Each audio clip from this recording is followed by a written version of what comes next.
మనకి కాలాన్ని విభాగం చేసి పరమేశ్వరుడిని చేరుకోవడానికి ఏ మార్గంలో ప్రయాణం చెయ్యాలో ఆ మార్గంలో ప్రయాణం చేయడంలో మనం కృతకృత్యులమయ్యేటట్టుగా ఆ ప్రణాళికనంతటినీ తీర్చిదిద్ది అందించడంలో ఋషులు సిద్ధహస్తులు. వారు కాలాన్ని మొట్టమొదట ప్రమాణంగా ఒక సంవత్సరంగా స్వీకరించారు. అటువంటి కాలాన్ని మళ్ళీ ఉత్తరాయణము దక్షిణాయనము అని రెండుగా విభాగం చేశారు. ఆ దక్షిణాయనం అంతా కూడా ఉపాసనకి సంబంధించినటువంటి కాలం.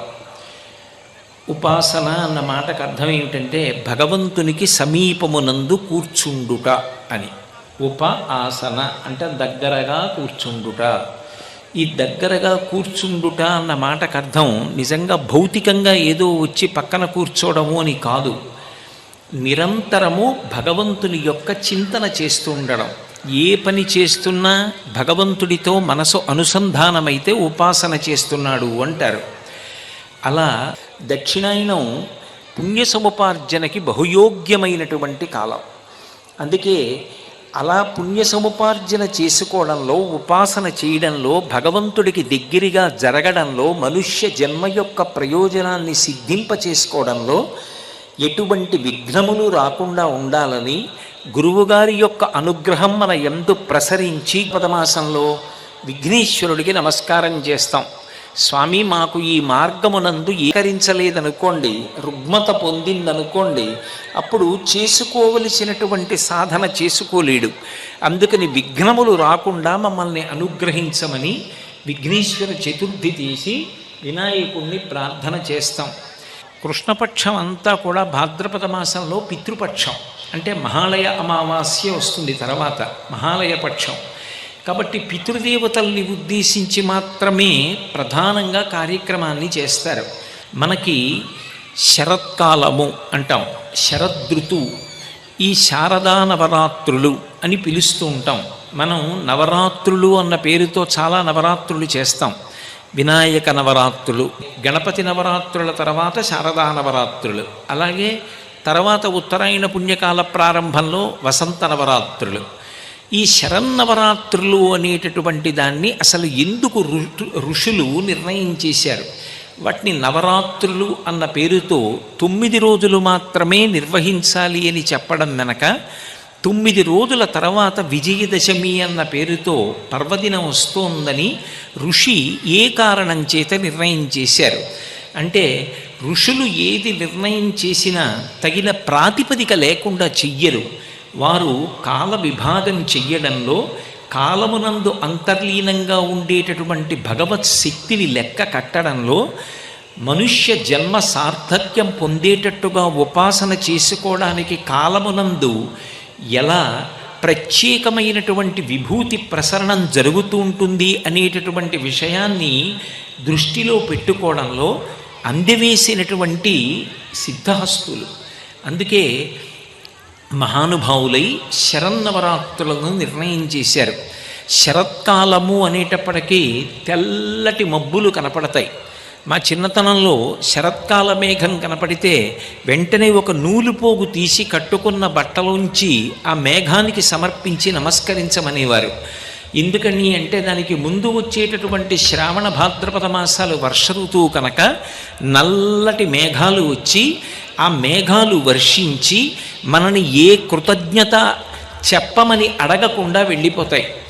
మనకి కావలసినటువంటి నీటిని అంతటినీ కూడా అందించి వెలవెలపోయినటువంటి ఆ తెల్లటి మేఘాలు ఆకాశంలో ఏ ప్రత్యుపకారాన్ని కృతజ్ఞతని ఆశించకుండా వడివడిగా వెళ్ళిపోతుంటే, మాకు ఇంతటి మహోపకారాన్ని చేసి పాడి పంటలకు ఆలవాలమై ఆధారమై మమ్మల్ని అనుగ్రహించారు కనుక మీకున్నదంతా మాకిచ్చి వెళ్ళిపోతున్నారు కాబట్టి కృతజ్ఞత చెప్పడం అనేటటువంటిది కనీస ధర్మం కనుక కృతీచ ప్రతికర్తవ్యం దేశధర్మ సనాతన అని రామాయణ ఆర్షవాక్కు కనుక ఉపకారము చేసిన వారికి ప్రత్యుపకారం చెయ్యడంలో తడబాటు ఉండకూడదు కనుక వర్ష ఋతువులో ఎక్కడో సముద్రంలో ఉండేటటువంటి ఉప్పు నీటిని కడుపు నిండా తాగి చల్లటి తీయటి నీటిగా మార్చి నిరాధారమైనటువంటి ఆకాశమండలంలో ప్రయాణం చేసి వచ్చి వర్షించి మేము లేచి కృతజ్ఞత చెప్పామా చెప్పలేదా అని కూడా చూడకుండా మీకున్నదంతా మాకిచ్చేసి మీదున్నదంతా అయిపోయిన తరువాత తేలికైపోయి ఏమీ ఆశించకుండా వెళ్ళిపోతున్నటువంటి ఓ తెల్లని మబ్బులారా, మీకు కృతజ్ఞతా పురస్సరంగా ఇదిగో బట్టలోని దారపు పోగు ఇస్తున్నాను అని నమస్కారం చేస్తారు. అంటే కృతజ్ఞతావిష్కారం చెయ్యడం అనేటటువంటిది ఈ జాతి జీవనంలో అంతర్భాగం. అటువంటి శరత్కాలం మబ్బులు తెల్లగా ఉంటాయి, చంద్రబింబం గొప్ప వెన్నెల కురిపిస్తూ ఉంటుంది. పరిణిత చంద్రుడు అంటారు శరత్కాల చంద్రుణ్ణి.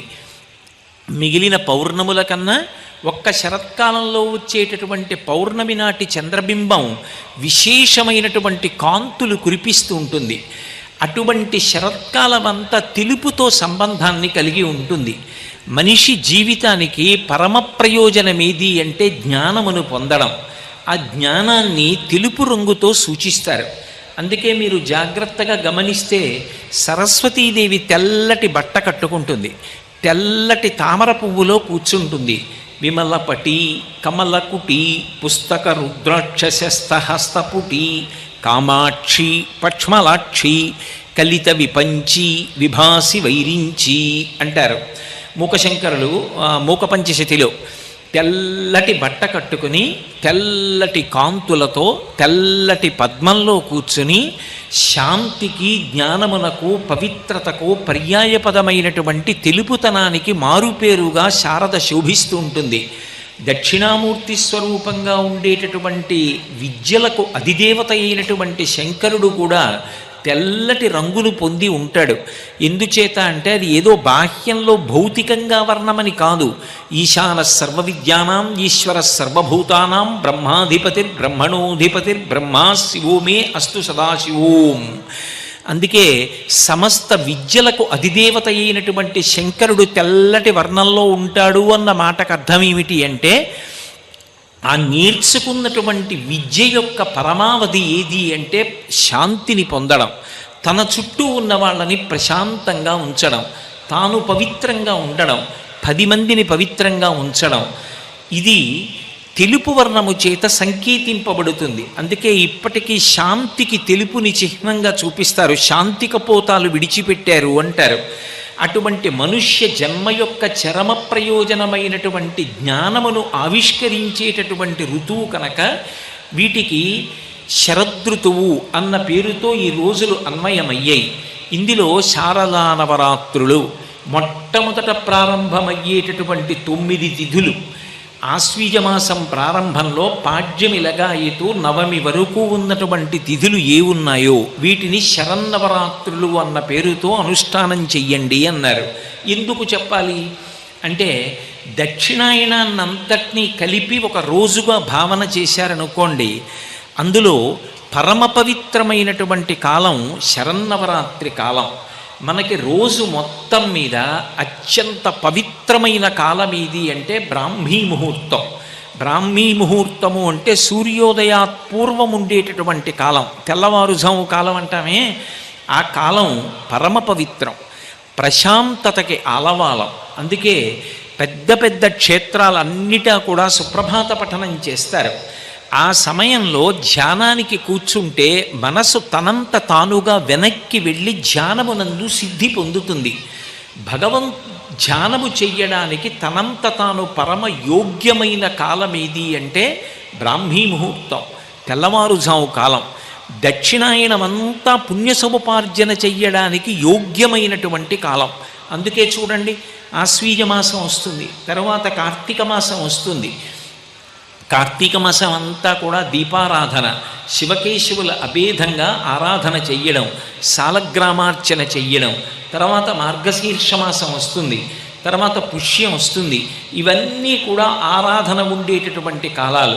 మార్గశీర్షంలో విష్ణు సంబంధమైనటువంటి ఆరాధనలు విశేషంగా ఉంటాయి. తర్వాత ఉత్తరాయణ పుణ్యకాలం ప్రవేశిస్తుంది. అంటే ఈ దక్షిణాయనం అంతా కూడా ఉపాసన కాలం కనుక ఒక రోజు పగటిపూట ఎలా పుణ్య సముపార్జన చేసుకోవడానికి అవకాశం ఉంటుందో అలా దక్షిణాయనాన్నంతటినీ కలిపి ఒక రోజుగా భావన చేస్తే శారదా నవరాత్రుల కాలం బ్రాహ్మీ ముహూర్తంతో సమానం. అంటే అది తనంత తానుగా పరమ పవిత్రమైనటువంటి కాలం. ఆ కాలంలో చేసినటువంటి ఉపాసన మనస్సుని శుద్ధి చేస్తుంది. మనసు భగవంతుని పట్ల ఆభిముఖ్యాన్ని పొందుతుంది. మనసు భగవంతుడికి దగ్గరైందనుకోండి, అది అన్ని రకములైనటువంటి అనుగ్రహములకు కారణమవుతుంది. భౌతికంగా మనం చేసేటటువంటి పూజ కానీ, భౌతికంగా మనం చేసేటటువంటి ఇతర ప్రయత్నములు కానీ యథార్థమునకు దేని కొరకు అంటే చిత్తము శుద్ధి పొందుట కొరకు. నేను ఒక పూజకి కూర్చున్నాను అనుకోండి, ఎందుకు కూర్చోవాలి పూజకి అంటే మార్చి మార్చి ఉపచారములు చెయ్యడంలో భగవంతుణ్ణి మనసులో దర్శనం చెయ్యడానికి, మానసికంగా నేను భగవంతుడికి దగ్గరగా జరగడం కోసం పూజ అనేటటువంటిది నాకు ఒక ఆలంబనం. అంతే తప్ప కేవలంగా మనసు అక్కడ పెట్టకుండా నేను ఏది చేసినా స్వీకరించడానికి పరమాత్మ సిద్ధంగా ఉండడు. అందుకే పత్రం పుష్పం ఫలం తోయం యోమే భక్త్యా ప్రయచ్చతి అంటాడు. భక్తి అనేటటువంటిది మనసుకి సంబంధించిన విషయం. మనస్సులో భగవంతుని యొక్క కదలికలను చూడగలిగారనుకోండి, నేను పాదయోహో పాద్యం సమర్పయామి అన్నాను అనుకోండి, నేను చేత్తో కాసిన నీళ్లు తీసి ఇలా చల్లినంత మాత్రం చేత ఈశ్వరుడికి అందదు. కానీ కూర్చోవడమే గొప్ప. అసలు ముందు ప్రయత్నం మొదలు పెడితే పాదయోహో పాద్యం సమర్పయామి అన్నాను అనుకోండి, అప్పుడు ఆ కూర్చున్నటువంటి పార్వతీ పరమేశ్వరులు వాళ్ళ పాదములు నాకు కనపడేటట్టుగా ఆ అంచు కలిగినటువంటి పంచె కొద్దిగా పైకెత్తి, అమ్మ తాను కట్టుకున్నటువంటి చీర నాకు పాదములు కనపడేటట్టుగా పైకెత్తి 4 పాదములు కనపడుతుంటే అప్పుడు నేను ఉద్ధరిణితో తీసినటువంటి నీళ్లు వాళ్ళ పాదముల మీద వేసి ఆ తడిసినటువంటి పాదములను పరమ సంతోషంతో నా ఉత్తరీయంతో ఒత్తాననుకోండి, అది పాదయోహ పాద్యం సమర్పయామి. ఇప్పుడు నోటితో అనడం తేలిక, పక్కనున్నటువంటి నీటిని ఇవ్వడం తేలిక. కానీ మనసుని అక్కడ పెట్టి ఆ 4 పాదములను, పాదములకు ఉన్నటువంటి లత్తుకను పారాణిని దర్శనం చేసి, నేను నీళ్లు పోసినప్పుడు పాదముల మించి జారినటువంటి నీటి ధారని దర్శించి నా ఉత్తరీయంతో తొడవాలి అంటే నేను నా మనసుని అక్కడ నిలబెట్టాలి. మనసుని నిలబెట్టలేదనుకోండి, అది తంతు అవుతుంది, అది ఈశ్వరుడు స్వీకరించడు. మనసు లగ్నం అవ్వాలి అంటే కాలము కూడా కలిసి రావాలి. అన్ని కాలముల యందు మనసు తేలికగా వెనక్కి వెళ్ళదు. ఒక్క తెల్లవారుజాము కాలం మాత్రం తనంత తానుగా మనసు వెనక్కి వెళ్ళడానికి యోగ్యమైన కాలం. అందుకే బ్రాహ్మీ అంటే సరస్వతీ సంబంధంతో చెప్తారు. బ్రాహ్మీ ముహూర్తంలో చేసేటటువంటి పూజ, బ్రాహ్మీ ముహూర్తంలో చేసేటటువంటి సాధన, ధ్యానము విశేష ఫలితాన్ని ఇస్తాయి. ఎందుకంటే మనసు తొందరగా వెనక్కి వెడుతుంది. దక్షిణాయనాన్నంతటినీ కూడా మీరు ఒక రోజుగా పరిగణన చేస్తే తెల్లవారుజావు కాలంగా పరిగణింపబడేది ఏది అంటే శారదా నవరాత్రులు. ఈ మొట్టమొదటి 9 రోజులు తెల్లవారుజాముతో సమానం. ఆ సమయంలో భగవతిని ఆరాధన చేస్తారు. ఎందుకు భగవతిని ఆరాధన చెయ్యాలి అంటే, అమ్మ యొక్క ఉపాసన లోకంలో చాలా తేలికైనటువంటి ఉపాసన. మీరు చూడండి, తెలిసి కానీ తెలియక కానీ ఎవరైనా సరే అమ్మవారి పాదాలు పట్టుకుంటారు. వేదాంగములు చదువుకున్నవాడు కానివ్వండి, గాయత్రి అన్న పేరుతో అమ్మవారి ఉపాసన చేస్తాడు. ఏమీ చదువుకోని వ్యక్తి కానివ్వండి, మరిడమ్మ అని ఒక్కసారి నమస్కారం పెడితే మళ్ళీ మళ్ళీ గుర్తుపెట్టుకుని ఇచ్చే అమ్మ అని నమస్కారం చేస్తాడు. ఆ అమ్మ అనుగ్రహం ఉంటే తలుపులు తీస్తే ఇంట్లోంచి చీడ బయటికి పోతుంది, రావలసింది లోపలికి వస్తుంది. అందుకని తలుపులమ్మ అంటాడు. అందరికన్నా మా ఊరికి ముందొచ్చి మా ఊళ్ళో నివాసం ఉండి మమ్మల్ని బిడ్డల్ని చేసి కాపాడుతున్న తల్లి, అందుకని పేరంటాలమ్మ అంటాడు. ఎంత ముందొచ్చిన తల్లో తెలియదు కాబట్టి ముసలమ్మ అంటాడు. కాదు కాదు, ఈ ఊరికంతటికీ కూడా కాపలా కాస్తూ రాత్రింబవళ్ళు బిడ్డల్ని చేసుకుని ఊరిని కాపాడుతోంది కాబట్టి పోలేరమ్మ అంటాడు. తెలిసున్నవాడి దగ్గర నుంచి తెలియని వాడి వరకు అందరికీ మనసుకి శాంతి ఎక్కడ కలుగుతుంది అంటే అమ్మ అన్న మాట దగ్గర కలుగుతుంది. అందుకే శంకరాచార్యుల వారు మాతాలహరి అనలేదు, మాతానందలహరి అనలేదు, సౌందర్యలహరి అన్నారు. అమ్మయే సౌందర్యం. అన్ని లోకంలో సౌందర్యం కాదు.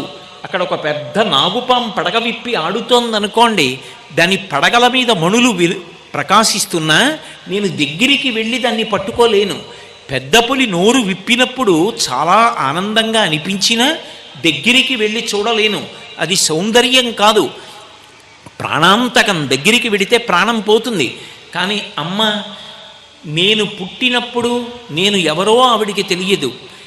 తాను జనన మరణ సమస్యని ఎదుర్కొని నేను పుట్టినప్పుడు అంత కష్టపడి నాకు జన్మ ఇచ్చిన తల్లికి నేను కృతజ్ఞత చెప్పలేకపోయినా, అజ్ఞానంలో పడున్న మలమూత్రములు ఆవిడ మీద విసర్జించిన ఆవిడ నా శరీరాన్ని తుడిచి దగ్గరికి తీసుకుని స్తన్యమిచ్చి పెంచి పెద్ద చేసి నా కోసం ఉపవాసాలు చేసి పూజలు చేసి ప్రాణం పోయేటప్పుడు కూడా నేను అభ్యున్నతిని పొందాలని, నేను వృద్ధిలోకి రావాలని కోరుకుని విడిపోయినటువంటి తల్లి అమ్మ.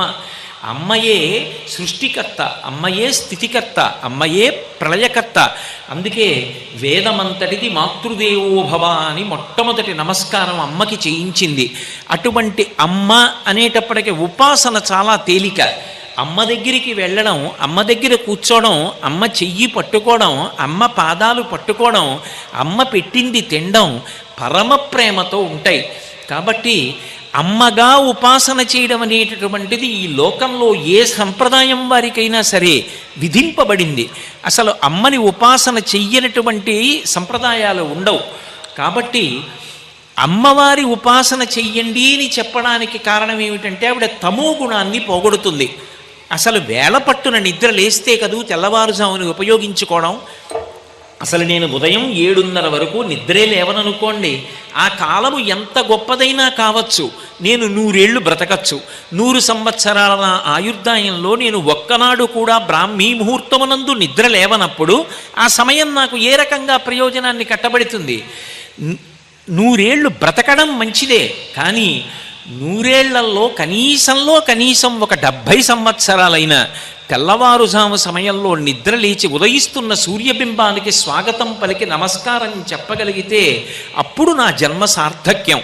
తమోగుణం పోవాలి, బడలిక పోవాలి, అలసట పోవాలి, ఉత్సాహం కలవాలి, నిద్ర లేవాలి, ఆ సూర్యబింబానికి స్వాగతం పలకాలి, నేను నా జన్మ సార్థక్యం పొందాలి. ఇటువంటి ప్రేరణ పొందాలి అంటే ముందు తమోగుణాన్ని తీయగలిగినది ఎవరు అంటే అమ్మవారు తీసేస్తుంది. అందుకే అమ్మవారి ఉపాసన చెయ్యండి అని చెప్పారు. నిజానికి భగవంతుణ్ణి అమ్మగా పిలిచినా అయ్యగా పిలిచినా ఏ పేరు పెట్టి పిలవకపోయినా పలికేది మాత్రం ఆయనే. స్త్రీ పురుష నపుంసక మూర్తియును కాక తిర్య కమర నరాది మూర్తియును కాక కర్మ గుణభేద సదసత్ప్రకాశి కాక వెనుక నన్నియుతానగు విభుతలంతు అంటారు పోతనగారు భాగవతంలో. స్త్రీ అని పిలిచినా, పురుషుడు అని పిలిచినా, నపుంసకమూర్తి అని పిలిచినా, అసలు ఏ లింగభేదం లేకుండా ఏ పేరు పెట్టి పిలవకపోయినా పలికేటటువంటిది మాత్రం ఆ పరమేశ్వరుడే.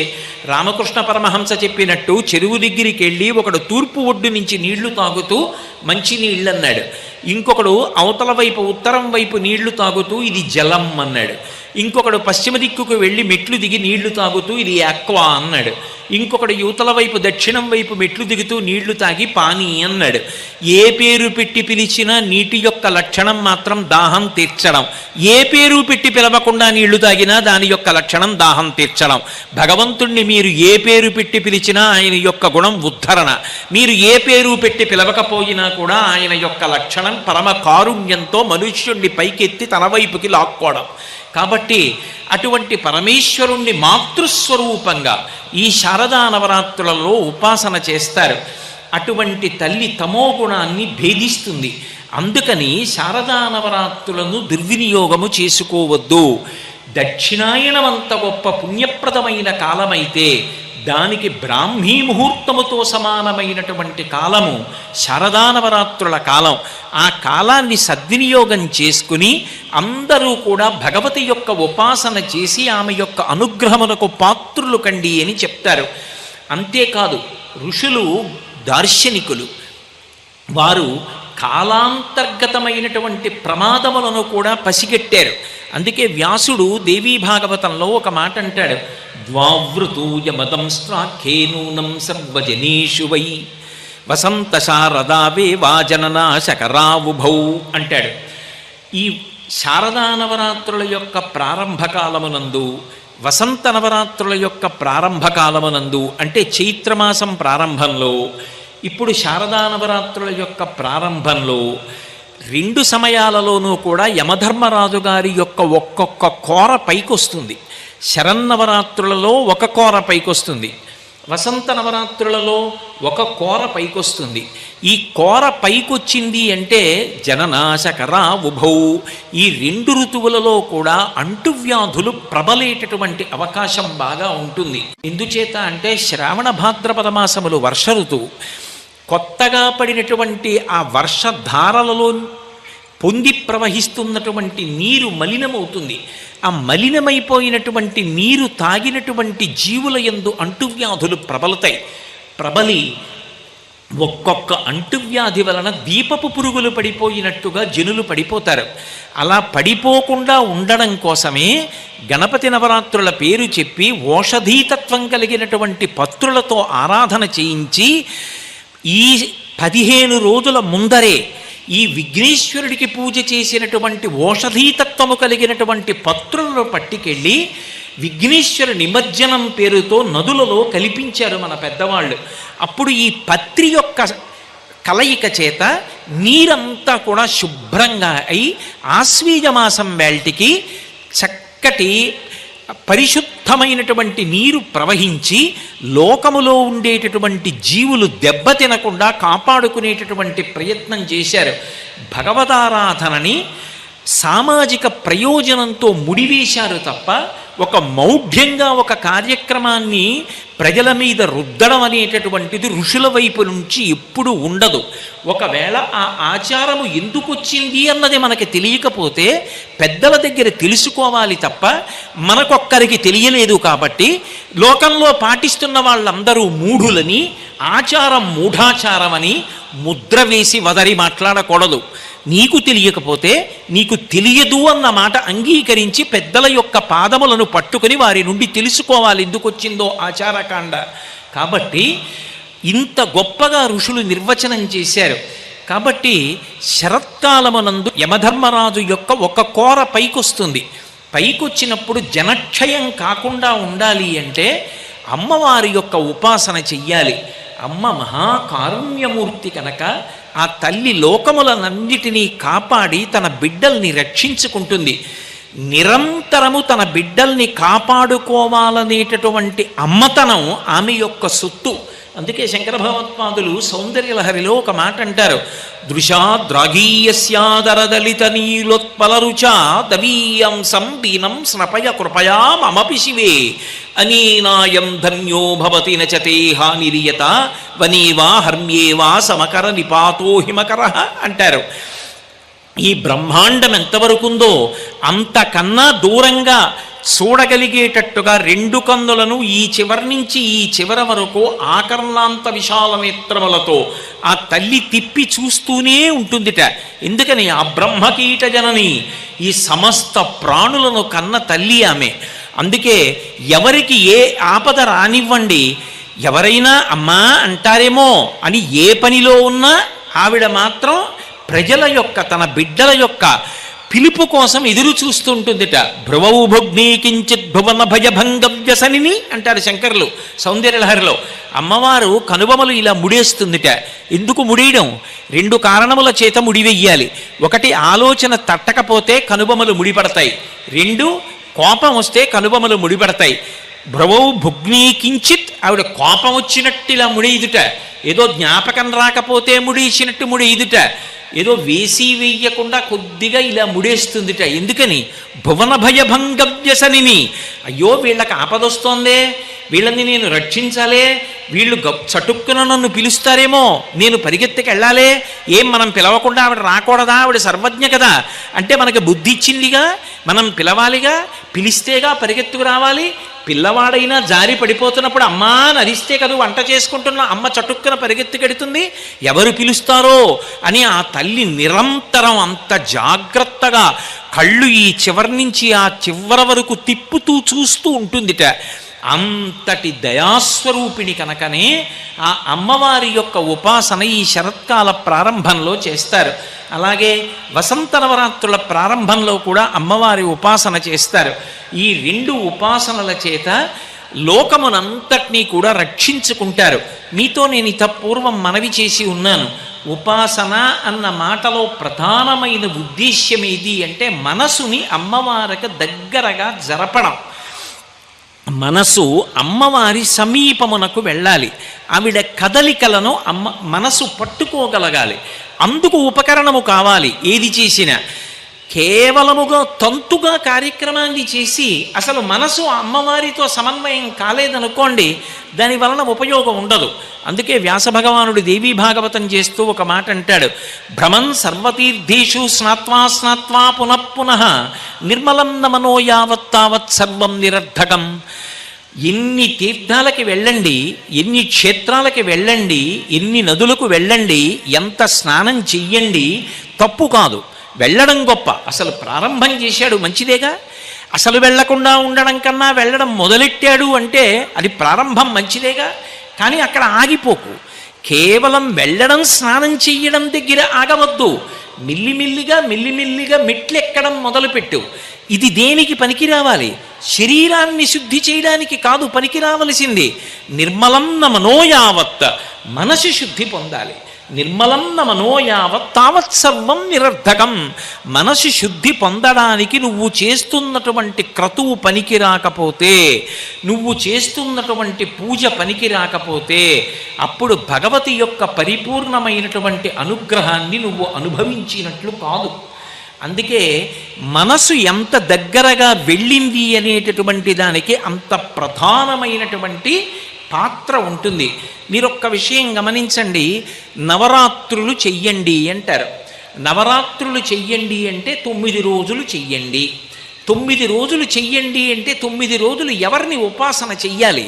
మనసుకి ఒక బలహీనత ఉంటుంది. ఒక రూపం చెప్పలేదనుకోండి, ఒక పేరు చెప్పలేదనుకోండి, నామము చెప్తే రూపం గుర్తొస్తుంది, రూపం చెప్తే నామం గుర్తొస్తుంది. అది లోకంలో ఉండే లక్షణం. నేను మీతో ఏదో నల్లగా ఉంటుందే, మట్టితో చేస్తారే, నీళ్లు పోస్తే చల్లగా ఉంటాయే, కింద పడితే పగిలిపోతుందే, కుమ్మరి వాళ్ళు తయారు చేస్తుంటారు చూశారు అన్నాను అనుకోండి, ఆ కుండ అంటారు. నేను రూపం చెప్తే నామం చెప్తారు. నేను కుండ అన్నాను అనుకోండి, ఒక కుండ తీసుకురండి అన్నాను అనుకోండి, మీరు కుండే తీసుకొస్తారు తప్ప బింది తీసుకురారు. నామం చెప్తే రూపం గుర్తొస్తుంది, రూపం చెప్తే నామం గుర్తొస్తుంది. అది మనసుకు ఉండేటటువంటి లక్షణం. అసలు మనసు పట్టుకోవాలంటే దానికి నామము రూపము ఈ రెండూ కావాలి. ఈ రెండుని ఇవ్వలేదనుకోండి, మీరు భగవతిని పట్టుకోండి అని నేను చెప్పి వెళ్ళిపోయాను అనుకోండి, వెంటనే మీరు ప్రశ్న వేస్తారు, ఏమండి భగవతిని పట్టుకోండి అంటే కనకదుర్గమ్మని పట్టుకోవాలా, లేకపోతే ఏదో తిరువాణక్కోయిల్లో జంబుకేశ్వరంలో ఉండేటటువంటి అఖిలాండేశ్వరిని పట్టుకోవాలా, కంచిలో ఉండే కామాక్షిని పట్టుకోవాలా, మధురైలో ఉండే మీనాక్షిని పట్టుకోవాలా, ఎవరి పాదములు పట్టుకోవాలి? ఎలా ఉపాసన చెయ్యాలి? సరస్వతినా, పార్వతినా, లక్ష్మినా, ఏ నామంతో పిలవాలి, ఏ రూపంతో ఆరాధన చెయ్యాలి అని ఒక అనుమానం వస్తుంది. అలా అనుమానం రావలసిన అవసరం లేకుండా ఋషి నివృత్తి చేశాడు. మొట్టమొదటి 3 రోజులు మహాకాళీ స్వరూపంతో ఉపాసన చెయ్యాలి. తర్వాత 4, 5, 6 ఆ 3 రోజులు మహాలక్ష్మీ స్వరూపంగా ఉపాసన చెయ్యాలి. 7, 8, 9 ఈ 3 రోజులు మహాసరస్వతీ స్వరూపంగా ఉపాసన చెయ్యాలి. ఈ 9 రోజులు ఉపాసన చేస్తే 10వ రోజు సిద్ధి విజయదశమి. ఇందులో మీరు ఒక చిత్రమైనటువంటి విషయాన్ని గమనించాలి. నవరాత్రులు అంటారు. 9 పగళ్ళు ఉపాసన చెయ్యండి అనరు. నిజానికి 9 రాత్రుల ఉపాసన మనం ఏం చేస్తాం? శారదా నవరాత్రుల్లో కూడా మహా అయితే పునఃపూజ కొంచెం ఆలస్యమైనా 10 గంటలకో 11 గంటలకో నిద్రపోతాం. రాత్రి తెలివిగా ఉండంగా. మరి రాత్రి అన్న మాట ఎందుకు వచ్చింది అంటే, చీకటి అన్న మాటకు అర్థం ఏమిటంటే భయమునకు పర్యాయ పదము. చీకటిగా ఉందండి, వెళ్ళడానికి భయం వేస్తోంది అంటాడు. ఏమిటి చీకటిగా ఉంటే భయం ఎందుకు అంటే చీకటి యందు ఉన్న వస్తువు ఏదో తెలియదు. అక్కడ ఒక తాడు పడుందనుకోండి, పావులా కనపడుతుంది. పావులా కనపడగానే అది పడగ కదులుపుతోందనిపిస్తుంది.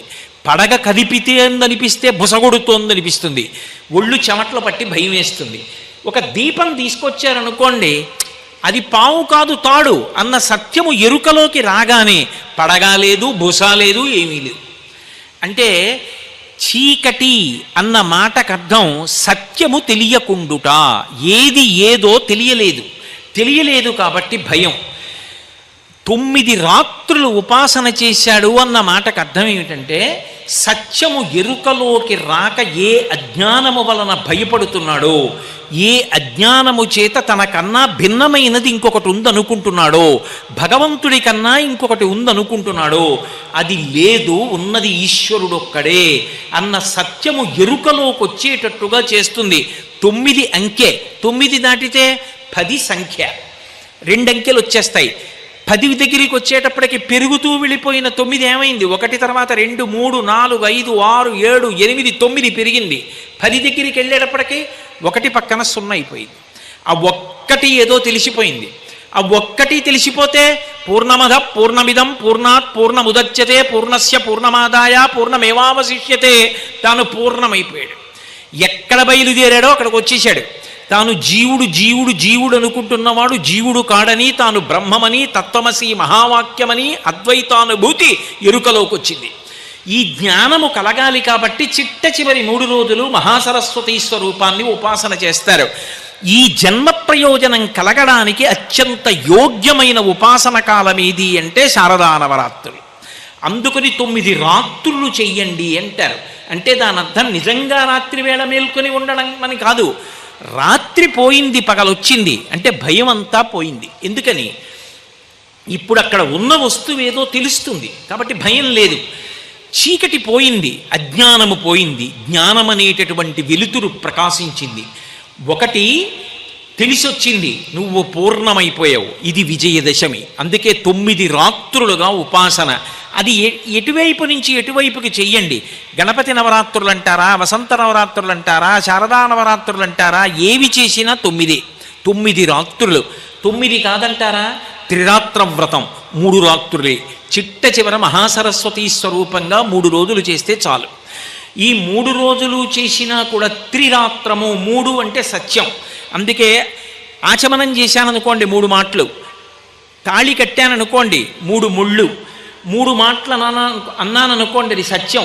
తిర్దదామిన సంశయ అంటాడు జనకుడు రామాయణంలో. 3 మాటలు అంటున్నాను, ఇస్తాను కాబట్టి సత్యం.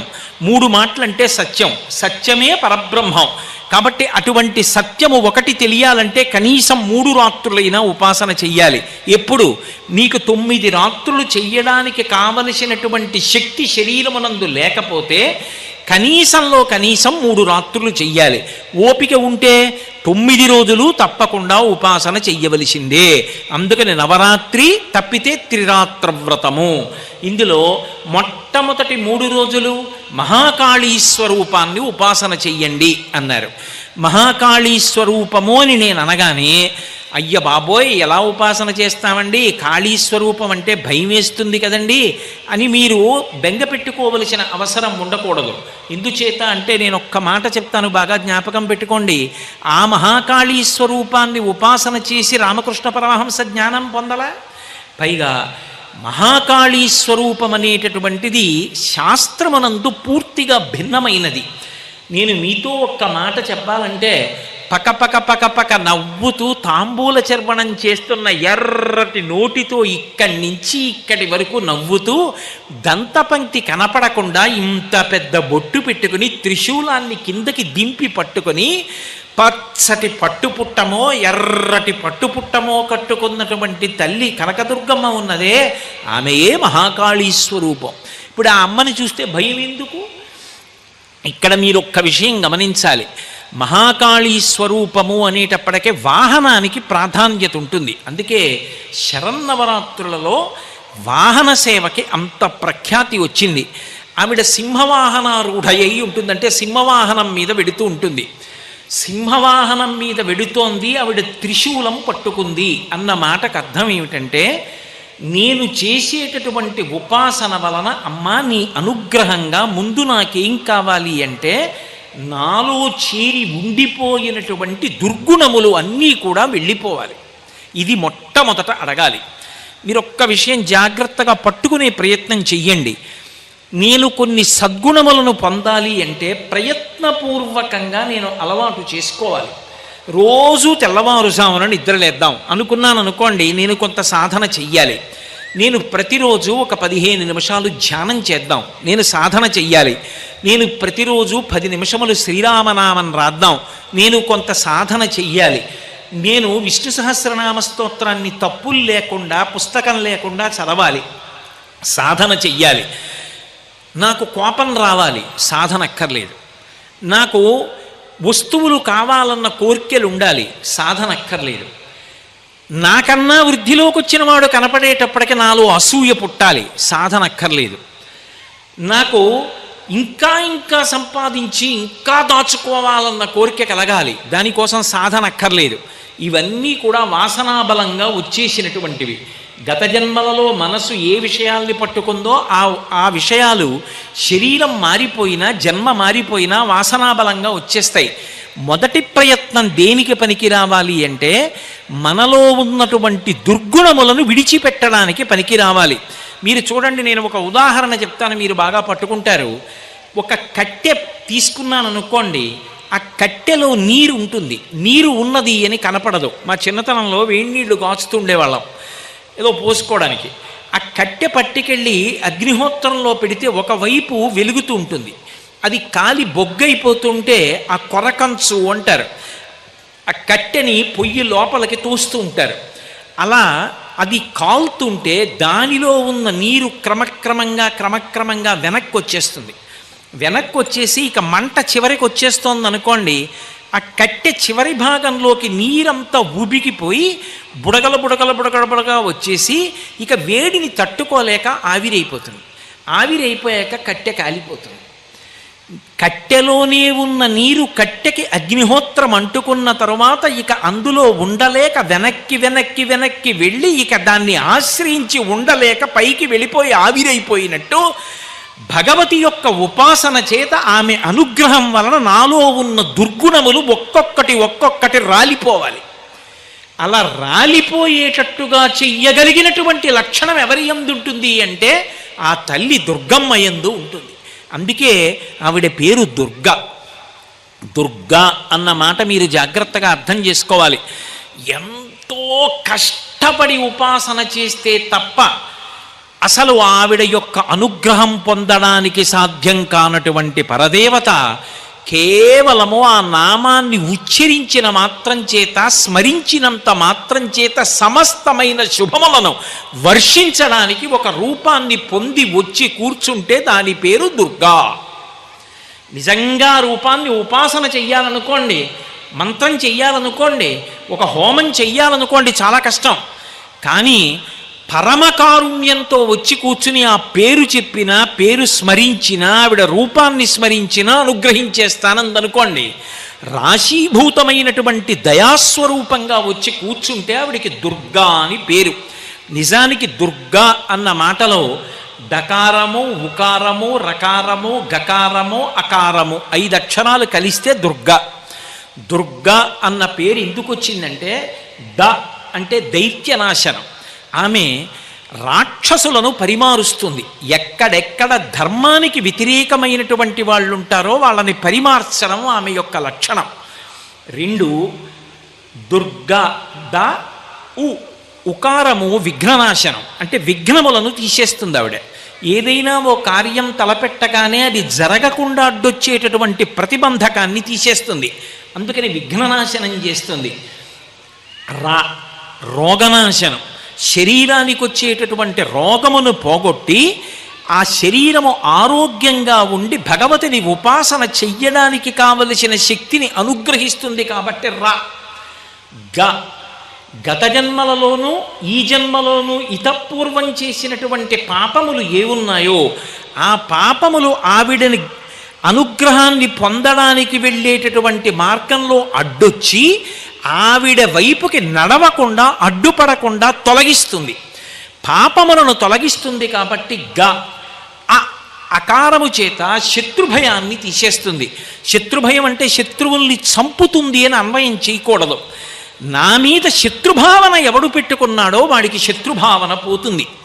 నిష్కారణంగా శత్రుభావన పెట్టుకున్నాడు, నిజంగా ఆయన నా మీద చేస్తున్న ఆరోపణలు శుద్ధ అబద్ధాలన్న విషయం ఆయనకు కూడా తెలుసు. కానీ ఒక తృప్తి, వాడి మీద బురద జల్లితే నాకు సంతోషం అని, ఆ బుద్ధి ఆయన ఎందు పోతుంది. కొంతకాలానికి పోయి తప్పు రాని చేస్తున్నది ఎందుకు నిష్కారణంగా నేను ఆయన మీద బురద జల్లడం, ఆయన మంచివాడో చెడ్డవాడో నాకు తెలీదా, ఇక పైన నేను ఈ పని చెయ్యను అని అవతలవాడిలో మార్పు వచ్చి నేను ఆయన చెయ్యి పట్టుకొని పరమ సంతోషంతో ప్రస్థానం చేసేటటువంటి అవకాశం ఇస్తుంది. వాడు ధర్మ వ్యతిరేకి అయి బుద్ధి మారకపోతే అప్పుడు పరిభావిస్తుంది. కాబట్టి శత్రునాశనం చేస్తుంది, భయనాశనం చేస్తుంది. దేని గురించి భయపడుతున్నామో ఆ భయం లేకుండా తల్లి చేస్తుంది. వీటన్నిటినీ ఏకకాలమునందు ఇవ్వగలిగినది కాబట్టి దుర్గా. అందుకే ఎక్కడెక్కడ మనలోకి చేరకూడని ఉన్నాయో వాటినన్నిటినీ తీసేసేది ఎవరో ఆ తల్లికి దుర్గా అని పేరు. ఆ తల్లి యొక్క పాదములను పట్టుకున్నామనుకోండి, అమ్మా నువ్వు అనుగ్రహించాలి, నా అంత నేను కోపాన్ని పోగొట్టుకోలేకపోతున్నాను. ఎక్కడి నుంచి వస్తుంది కోపం? ఇప్పుడు నేను ఇవాళ ఇక్కడికి వచ్చాను అంటే ఎక్కడి నుంచి వచ్చారండి అని అడిగితే కాకినాడ నుంచి వచ్చానండి అని చెప్తాను. నాకు కోపం వచ్చిందనుకోండి, ఎక్కడి నుంచి వచ్చిందండి కోపం అని అడిగారు అనుకోండి, ఎక్కడి నుంచి వచ్చిందని చెప్పాలి? ఇక్కడే ఉంటుంది కోపం, ఇక్కడున్నదే పైకొస్తుంది. ఒకసారి కోపం కానీ వచ్చిందనుకోండి వికృతమైన రూపాన్ని పొందుతాడు. అసలు మనిషి ఆలోచన ఇక సక్రమంగా ఉండదు. మనసులో రాక్షసుడు ప్రవేశిస్తాడు, ఊగిపోతాడు. నోటి వెంట ఏ మాట వస్తోందో తెలియదు. నేను ఇలా మాట్లాడవచ్చా మాట్లాడకూడదా యుక్తాయుక్త విచక్షణ ఉండదు. క్రుద్ధ పాపం నకుర్యాత్కః క్రుద్ధో హన్యాద్గురూనపి క్రుద్ధ పరుషయా వాచా నరం సాధూన దీక్షిపేత్. ఆ క్రోధం వచ్చినవాడు ఊగిపోతాడు. ఒక్కొక్కసారి నిభాయించుకోలేకపోతే ఎదురుగుండా ఉన్న పెద్దల్ని కూడా చంపేస్తాడు. అంత మహాపాపం ఎవరు చేయిస్తారంటే లోపల ఉన్నటువంటి ఆ కోపం చేయిస్తుంది. ఎప్పుడు అవకాశం దొరుకుతుందా పైకొద్దామని చూస్తుంటుంది. కామక్రోధశ్చ లోభశ్చ దేహే తిష్టంతి తస్కరాః జ్ఞానరత్నాపహారాయ తస్మాత్ జాగ్రత్త అంటారు శంకరులు. ఇక్కడే కూర్చుని ఉంటాయి అరిషడ్వర్గాలు. ఎప్పుడు అవకాశం దొరుకుతుందా అని చూస్తూ ఉంటాయి. చిన్న అవకాశం దొరికిందా చటుక్కన పైకి లేస్తాయి. లేచిందా అసలు మనిషి రూపమే మారిపోతుంది. ఊగిపోతాడు, ఉనికిపోతాడు. నోటితో ఏది మాట్లాడుతున్నాడో తెలియదు, ఏం చేస్తున్నాడో తెలియదు. ఆ తర్వాత జీవితాంతం తలకొట్టుకున్న ఉపయోగం ఏముంటుంది? ఒక్కసారి కానీ క్రోధము మనిషిని ఆవహించిందా అంత పాపాన్ని మూటకట్టుకుంటాడు. కామమైనా అంతే, లోభమైనా అంతే, మదమైనా అంతే, మాత్సర్యమైనా అంతే. ఈ గుణములను నియంత్రించి వీటిని అదుపులో ఉంచి మనిషి పశువు కాకుండా చూడగలిగినటువంటి తల్లి ఎవరు అంటే ఆ తల్లి జగన్మాత అయినటువంటి దుర్గా. ఆమెయే మహాకాళీ స్వరూపం. అందుకే మొట్టమొదటి 3 రాత్రులు దుర్గని ఉపాసన చేస్తారు. ఆ ఉపాసన చేసినప్పుడు మీరు చూడండి, చండీ హోమం అని చేస్తారు, దుర్గా సప్తశతి పారాయణ చేస్తారు, దేవీ మహాత్మ్యం అంటారు దాన్ని. మనకి ఆశ్చర్యకరమైన విషయం ఏమిటంటే దాని పేరే సప్తశతి. సప్తశతి అంటే 700 శ్లోకాలుండి 3 చరిత్రలతో ఉంటుంది. అది పారాయణ చెయ్యాలి ఆ 9 రోజులు కూడా. ఆ పారాయణ చేస్తే అమ్మవారి అనుగ్రహం లభిస్తుంది అని. ఇందులో విచిత్రం ఏమిటంటే 700 శ్లోకాలు. అసలు మనిషికి ఒక చోటికి వెళ్ళి భగవంతుణ్ణి నాకు ఇది కావాలి అని అడగవలసిన అవసరం లేకుండా ఋషులే మనకి భగవంతుడు ఏమి ఇవ్వాలో నిర్ణయం చేసి సంకల్పంలో చెప్పించారు. ధర్మార్థ కామ మోక్ష చతుర్విధ పురుషార్థ బల సిద్ధ్యర్థం. మనిషికి ఏవి కావాలి అంటే ధర్మము, అర్థము, కామము, మోక్షము. మోక్షమిక ప్రత్యేకంగా వచ్చేది కాదు. అర్థము ధర్మముతో ముడిపడిపోతే, కామము ధర్మంతో ముడిపడిపోతే. నేను సంపాదిస్తే ధార్మికం, నేను ఖర్చు పెడితే ధార్మికం. నాకు కోరిక పుడితే ధర్మబద్ధం, నేను ఆ కోరిక తీర్చుకుంటే ధర్మబద్ధం. ఏది చేసినా నేను చూసేది ఇది ధార్మికమేనా, నేను ₹1 తీసుకున్నాను, ఇది ధార్మికమేనా, ధర్మం అంగీకరిస్తుందా, అంగీకరిస్తుంది, తీసి జేబులో పెట్టుకుంటాను. జేబులో పెట్టుకున్నది రహస్యంగా పెట్టుకోవలసిన అవసరం ఏముంది ధార్మికమైనప్పుడు? అయ్యా ఇదిగో ₹1 ఇలా సంపాదించాను అని నువ్వు ధైర్యంగా చెప్పగలవు. ఎప్పుడు ధైర్యంగా చెప్పలేవు, అది ధార్మికం కానప్పుడు. అంటే పాపం మూట కట్టుకున్నావు. వ్యయం చేసేటప్పుడు, ఖర్చు పెట్టేటప్పుడు ఆ ఖర్చు ధర్మంతో ముడిపడింది, బెంగలేదు. నేను ఇందుకు ఖర్చు పెట్టానని చెప్తారు. ధార్మికంగా ఖర్చు పెట్టలేదు, చెప్పలేరు. కామము, నాకు కోరిక పుట్టింది, అది ధర్మబద్ధము, ఏం బెంగలేదు, అనుభవించవచ్చు. ఏదో నాకు ఒక్కసారి వెళ్ళి అమ్మవారి దర్శనం చేద్దామనిపించింది, ఏమి దోషం ఉంది అందులో, ఏమి తప్పు లేదు, అనుభవించవచ్చు. కానీ పక్క గదిలో ఉన్నటువంటి వాళ్ళ బంగారు వస్తువేదో నేను వాళ్ళు తలుపు పక్కన వేసుకుని, చాగంటి కోటేశ్వరరావు గారు కదా పక్క గదిలో ఉన్నారు, మన గదిలో పెట్టుకున్న వస్తువులకి ఏమవుతుందిలే అని తాళం వేయకుండా జారగిల వేసి పక్కకి వెళ్ళారు. ఇదే అదునని లోపలికెళ్ళి ఎదురుగుండా కనపడుతున్న ఒక బంగారు వస్తువు తెద్దామని ఆలోచన పుట్టిందనుకోండి, ధార్మికమేనా? కాదు, తీయకు. కోరిక పుట్టవచ్చుగాక, మనసులో ఆలోచన రావచ్చుగాక, ధర్మబద్ధము కాదు, చెయ్యవద్దు. ధర్మబద్ధము, అనుభవించు. అర్థము కామముతో ముడిపడిపోతే, కామము ధర్మముతో ముడిపడిపోతే, ఇక 4వది ప్రయత్నం లేకుండా వస్తుంది, అది మోక్షం. కాబట్టి ఇప్పుడు ధర్మార్థ కామ మోక్ష చతుర్విధ పురుషార్థ ఫలసిద్ధ్యర్థం అని కదా అంటాం. ఇందులో ఈ ధర్మ అర్థ కామ మోక్ష ఈ 4 మనకి నిర్దేశించడం కోసం, ఉపదేశించడం కోసం 4 గ్రంథాలు వచ్చాయి. ఇవి 4 700 శ్లోకాలతోటే ఉంటాయి. అసలు ఆ 7 అన్న అంకెకున్న గొప్పతనం, అందుకు 7 కొండలవాడ వెంకటరమణ గోవిందా గోవిందా అండం. షట్చక్ర భేదనం, 6 చక్రాలు దాటి 7వ చక్రంలో పార్వతీదేవి పరమేశ్వరుడితో రమించిందనే ఆ సహస్రార చక్రమనందు యోగి రమిస్తాడు. ఆ 7 అంకె అంత గొప్పది. కాబట్టి 7 లోకాలు అన్నీ ఆ 7 చేత ప్రతిపాదింపబడతాయి. ఏమిటి 700 శ్లోకాలతో అంటే, ధర్మమును పాటించడానికి సప్తశతిగా ఇవ్వబడింది మనుధర్మశాస్త్రం, అది సప్తశతి. అర్థము, ధార్మికంగా మనకి ఒక అవసరం ఉన్నప్పుడు ఆ అవసరం తీరడానికి అమ్మవారికి కాకపోతే ఎవరికి చెప్పుకుంటాం? అర్థో జిజ్ఞాసురర్థార్థి జ్ఞానీచ భరతర్షభ. నాకు అమెరికా అధ్యక్షుణ్ణైపోవాలన్న కోరిక పుడితే విర్రి కోరిక, కానీ నా కూతురి పెళ్లి చేయడానికి నా దగ్గర ₹1,00,000 కావాలనుకుంటే అది తప్పేమిటి? అప్పుడు అది కోరిక అనరు, అవసరం అంటారు. అవసరం ఎవరికి చెప్పాలి? భగవంతుడికే చెప్పుకోవాలి. ఆయనే చెప్పాడు, నాకు చెప్తాడన్నారు, నేనెవరిని కాదనడానికి. కాబట్టి భగవంతుడికి చెప్తారు అవసరాలు. అప్పుడు నీకు అలా ఆర్థికమైన అవసరాలు వస్తే భగవంతుణ్ణి భగవతిని ఎలా ఉపాసన చెయ్యాలో చెప్పిన 700 శ్లోకాల సప్తశతి అర్థశాస్త్రమునకు సంబంధించినది, దేవీ మహాత్మ్యం. ఇక 3వది కామము. కామము ఎలా ధర్మబద్ధము చేసుకోవాలో చెప్పిన 700 శ్లోకాలు వాత్సాయన కామసూత్రం. మోక్షమును పొందడానికి శాస్త్రము భగవద్గీత సప్తశతి. ఈ 4 సప్తశతులే. ఇందులో దుర్గా సప్తశతి మీరు చండీపారాయణలో విని ఉంటారు. దుర్గా సప్తశతిలో అర్గళా స్తోత్రము అని ఒక స్తోత్రం వస్తుంది, దాని పేరే అర్గళ. అర్గళ అన్న మాటకు అర్థం ఏమిటో తెలుసా? 2 తలుపులు వేసి గడియ పెడితే ఆ గడియ అవతల వైపు నుంచి తలుపు తోసినప్పుడు తట్టుకోవచ్చు, తట్టుకోకపోవచ్చు. చాలామంది నివాసం ఉంటున్నటువంటి ప్రాంగణాల మధ్యలో ఇల్లు కట్టుకున్నాను అనుకోండి, ఏదో పైన ఓ చిన్న చిడత, అడ్డంగా ఓ చిడత, కిందో చిడత ఉంటే చాలు. ఒకవేళ మరిచిపోయి ఒక్క చిడత వేసినా చాలు, ఎవరు తలుపు తొయ్యరు చప్పుడయ్యేటట్టుగా. కొద్దిగా నిర్మానుష్యంగా దూరంగా ఉన్న ఇళ్ల మధ్యలో నేను ఉంటున్నాను అనుకోండి, తలుపులు 2 దగ్గరికి వేసి అడ్డగడియ అంటారు. అంటే యువతల వైపు నుంచి గడియ తిప్పి అవతల వైపు ఉండేటటువంటిది ఓ చిన్న ఏదో ఇలా చేతి అమరికలా ఉంటుంది, అందులోకి గడియ వేసి వదిలిపెట్టరు. మళ్ళీ తలుపుకి అడ్డంగా ఒక కొయ్య దొంగ పెడతారు, అటు ఇటు ఇలా 2 చేతుల్లాంటి అమరిక ఉంటుంది. ఇప్పుడంటే చాలా చోట్ల అవి కనపట్టం లేదు, కానీ అడ్డంగా పెడతారు దొంగ. ఆ అడ్డంగా పెట్టినటువంటి దొంగకు అర్గళ అని పేరు. ఒక్కసారి కానీ శారదా నవరాత్రులలో త్రికరణ శుద్ధిగా అమ్మవారిని ఉపాసన చేసి అర్గళా స్తోత్రం చదివితే దాని వలన ఏ సిద్ధి కలుగుతుంది అంటే, గడియ పడుతుంది. గడియ పడితే ఏమవుతుంది అంటే, ఇంక దుర్గుణములు లోపలికి వెళ్ళవు.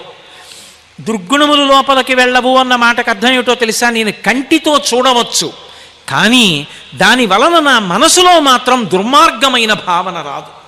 అది అర్గళ అన్న మాటకు అర్థం. మీకు నేను ఒక ఉదాహరణ చెప్పాలంటే, నేను అక్కడ ఎవరో పిల్ల కూర్చునుంది, అప్పటిదాకా నాట్యం చేసింది, ఆ నాట్యం చేసిన దుస్తులు కట్టుకుంది. నేను ఆ పిల్ల వంక అలా చూస్తున్నాను అనుకోండి, చూసిన వాళ్ళు ఎవరైనా అదేమిటండి ఆ పిల్ల వంక ఆయన అలా చూస్తున్నాడు అని అనుకోవచ్చు. నిజమే, బాహ్యంలో నేను ఆ పిల్ల వంక అలా చూస్తూ ఉండవచ్చు. కానీ నేను ఆ పిల్ల వంక చూస్తున్నప్పుడు నా మనసులో వస్తున్నటువంటి భావన, ఓ నా తల్లి ఆ చిదంబరంలో చిత్సభలో నటరాజస్వామితో కలిసి నాట్యం చేసినప్పుడు ఇలాగే నాట్యం దుస్తులు ధరించి ఉండి ఉంటుంది. ఆ ప్రదోష వేళలో శంకరుడితో కలిసి నృత్యం చేస్తూ ఉంటే వ్యాఘ్రపాదుడు పతంజలి చూస్తూ ఉండుంటారు. నా తల్లి నాట్యం చేయడానికి వెళ్లే ముందు ఇలాగే కూర్చునుంది. నందీశ్వరుడు మొదలైన వాళ్ళు వాద్యఘోష మొదలుపెట్టగానే నా తల్లి కూడా వేదిక మీదకి వెళుతుంది, శంకరుడితో కలిసి నాట్యం చేస్తుంది. లాస్యప్రియా లయకరీ.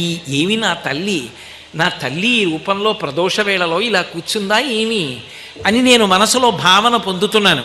ఇప్పుడు నేను చూడడం వికారంగా కనిపించవచ్చు, ఎందుకు అలా చూస్తున్నాడు అనిపించవచ్చు, కానీ దుర్మార్గమైన భావన ఏదైనా నాలో కలిగిందా? కలగదు, అడ్డుపడింది.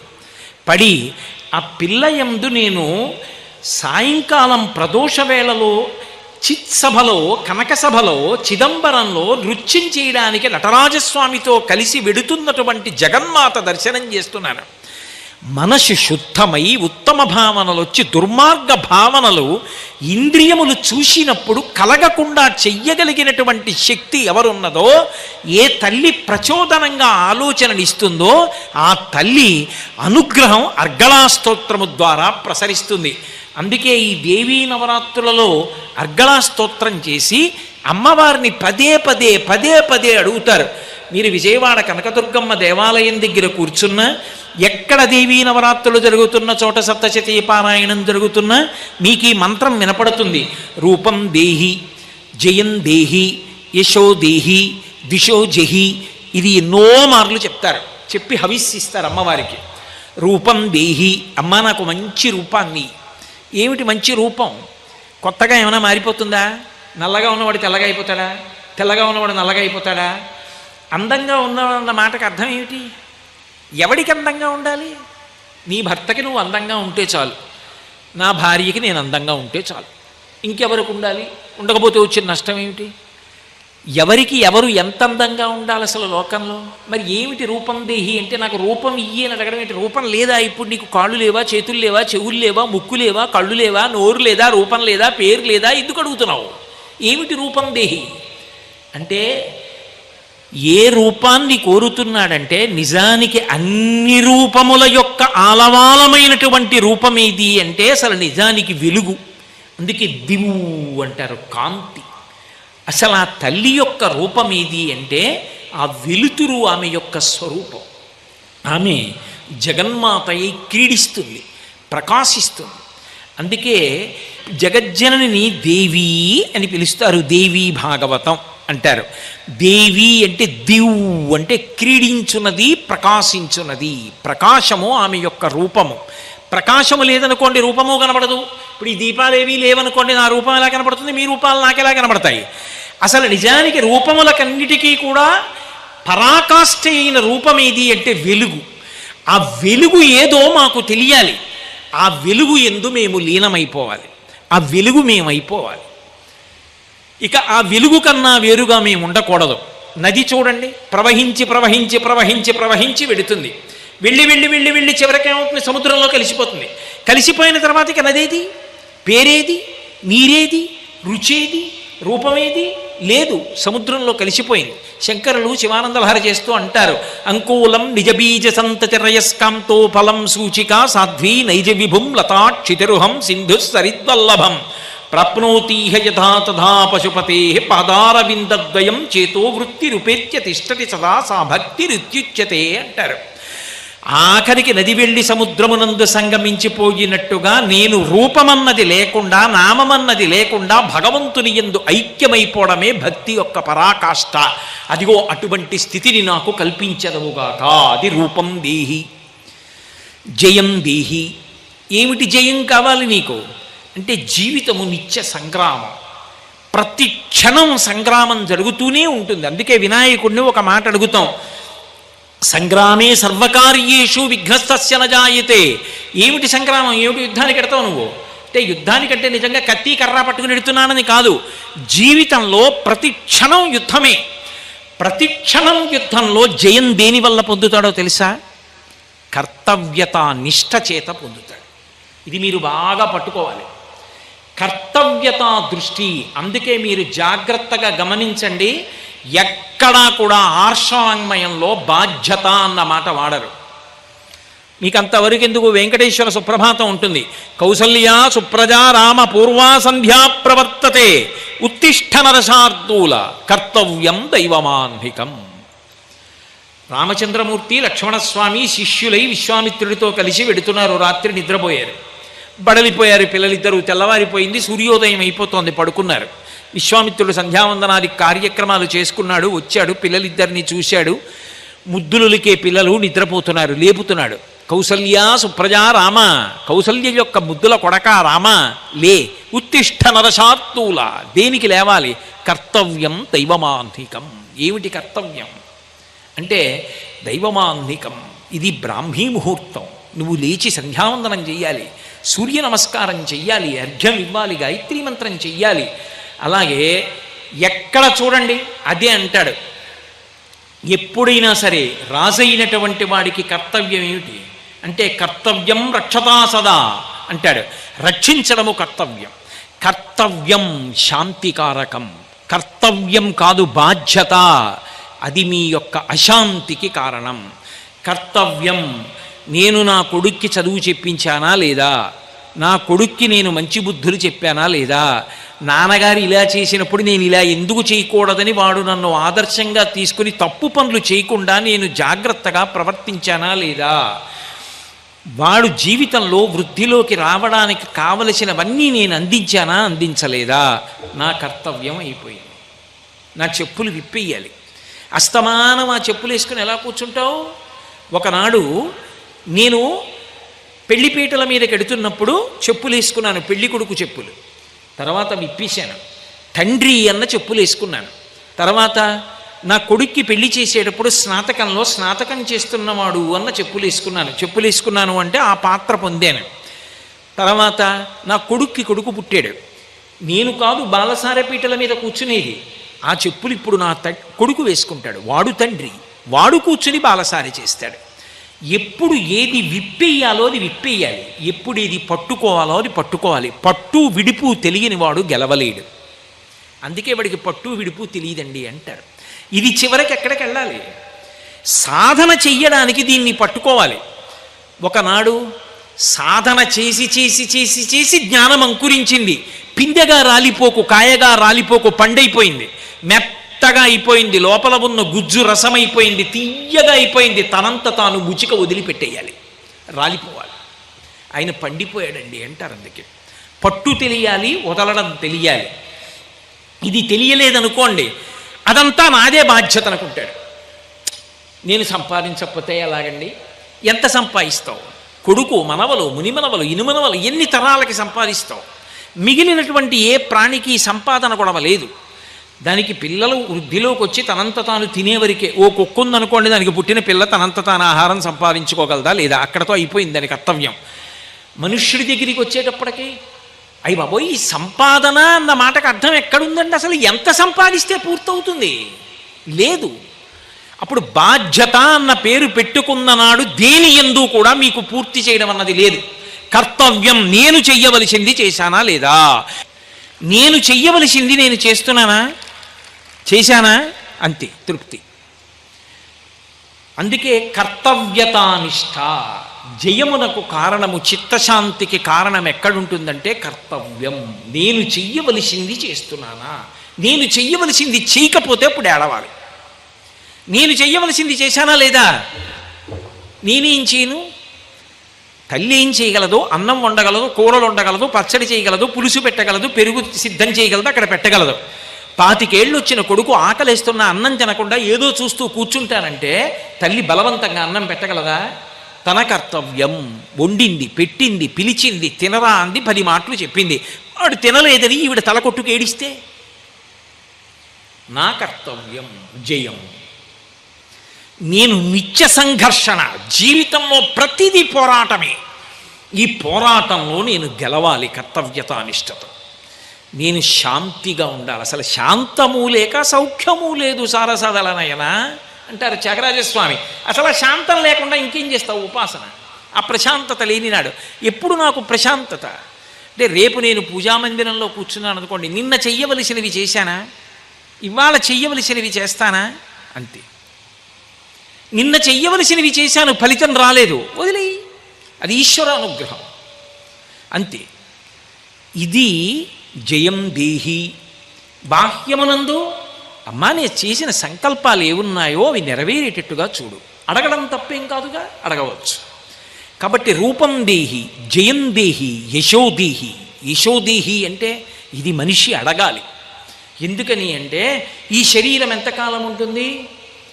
ఏదో కాలంలో కొంతకాలం ఉంటుంది. ఉండి ఉండి ఉండి ఉండి శరీరం పడిపోతుంది. కానీ మనిషి ఏ శరీరంతో మిగిలిపోతాడు అంటే కీర్తి శరీరంతో మిగిలిపోతాడు. మీరు చూడండి, నేను ఒకప్పుడు తిరుమల దర్శనానికి వెళ్ళాను. వెళ్ళి వరుసల్లో నిలబడి దర్శనానికి వెడుతున్నా. ఘంటసాల గారి భగవద్గీత వినపడుతోంది. నేను ఘంటసాల గారి భగవద్గీత విని ఎంత పొంగిపోయి అనుకున్నాను, మహానుభావుడు ఎక్కడో కురుక్షేత్రంలో కృష్ణ భగవానుడు అర్జునుడికి చెప్పిన భగవద్గీత ఇవాళ వెంకటాచలంలో సాక్షాత్తు ఆ స్వామియే వచ్చి ఇక్కడ పద్మపీఠం మీద నిలబడ్డాడు. ఆయనకి వినపడుతోంది ఈయన చెప్తున్న భగవద్గీత. ఆయన ఎంత తమాషా అనుకుంటాడు, నేను చెప్పిన భగవద్గీత ఎంత రమించి చెప్పాడు అని ఆ స్వామి విని నవ్వుకోరు, సంతోషించరు? ఆయన కంఠం వెళ్ళిపోయింది, ఆయన శరీరం వెళ్ళిపోయింది, కానీ ఆ కంఠం మాత్రం ఇప్పటికీ ఏడుకొండల వాడి దగ్గర భగవద్గీత చెప్పి సేవ చేస్తూనే ఉంది. అది యశో శరీరం. ఆయన వెళ్ళిపోయి దశాబ్దాలవచ్చు, కానీ ఆయన పేరు చెప్పేటప్పటికే అబ్బా గంధర్వగానం అండి అంటాం.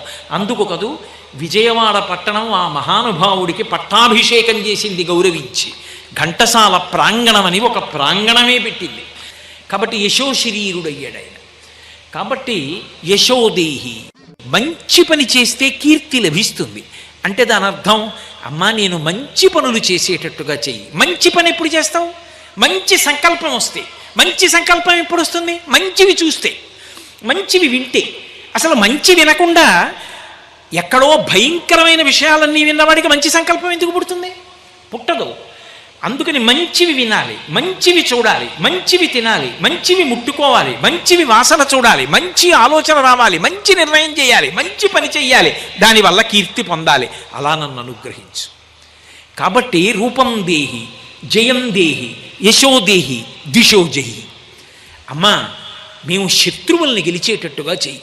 ఎవరా శత్రువులు అంటే బాహ్య శత్రువులు కాదు, లోపల ఉన్న శత్రువులు. ఇందాక మీతో మనవి చేశానే, కామక్రోధ లోభ మద మోహ మాత్సర్యములు, వాటిని గెలవగలగడం నాకు రావాలి. అంటే గెలవడం అంటే వాటిని పరిశీలించడం నేను నేర్చుకోవాలి.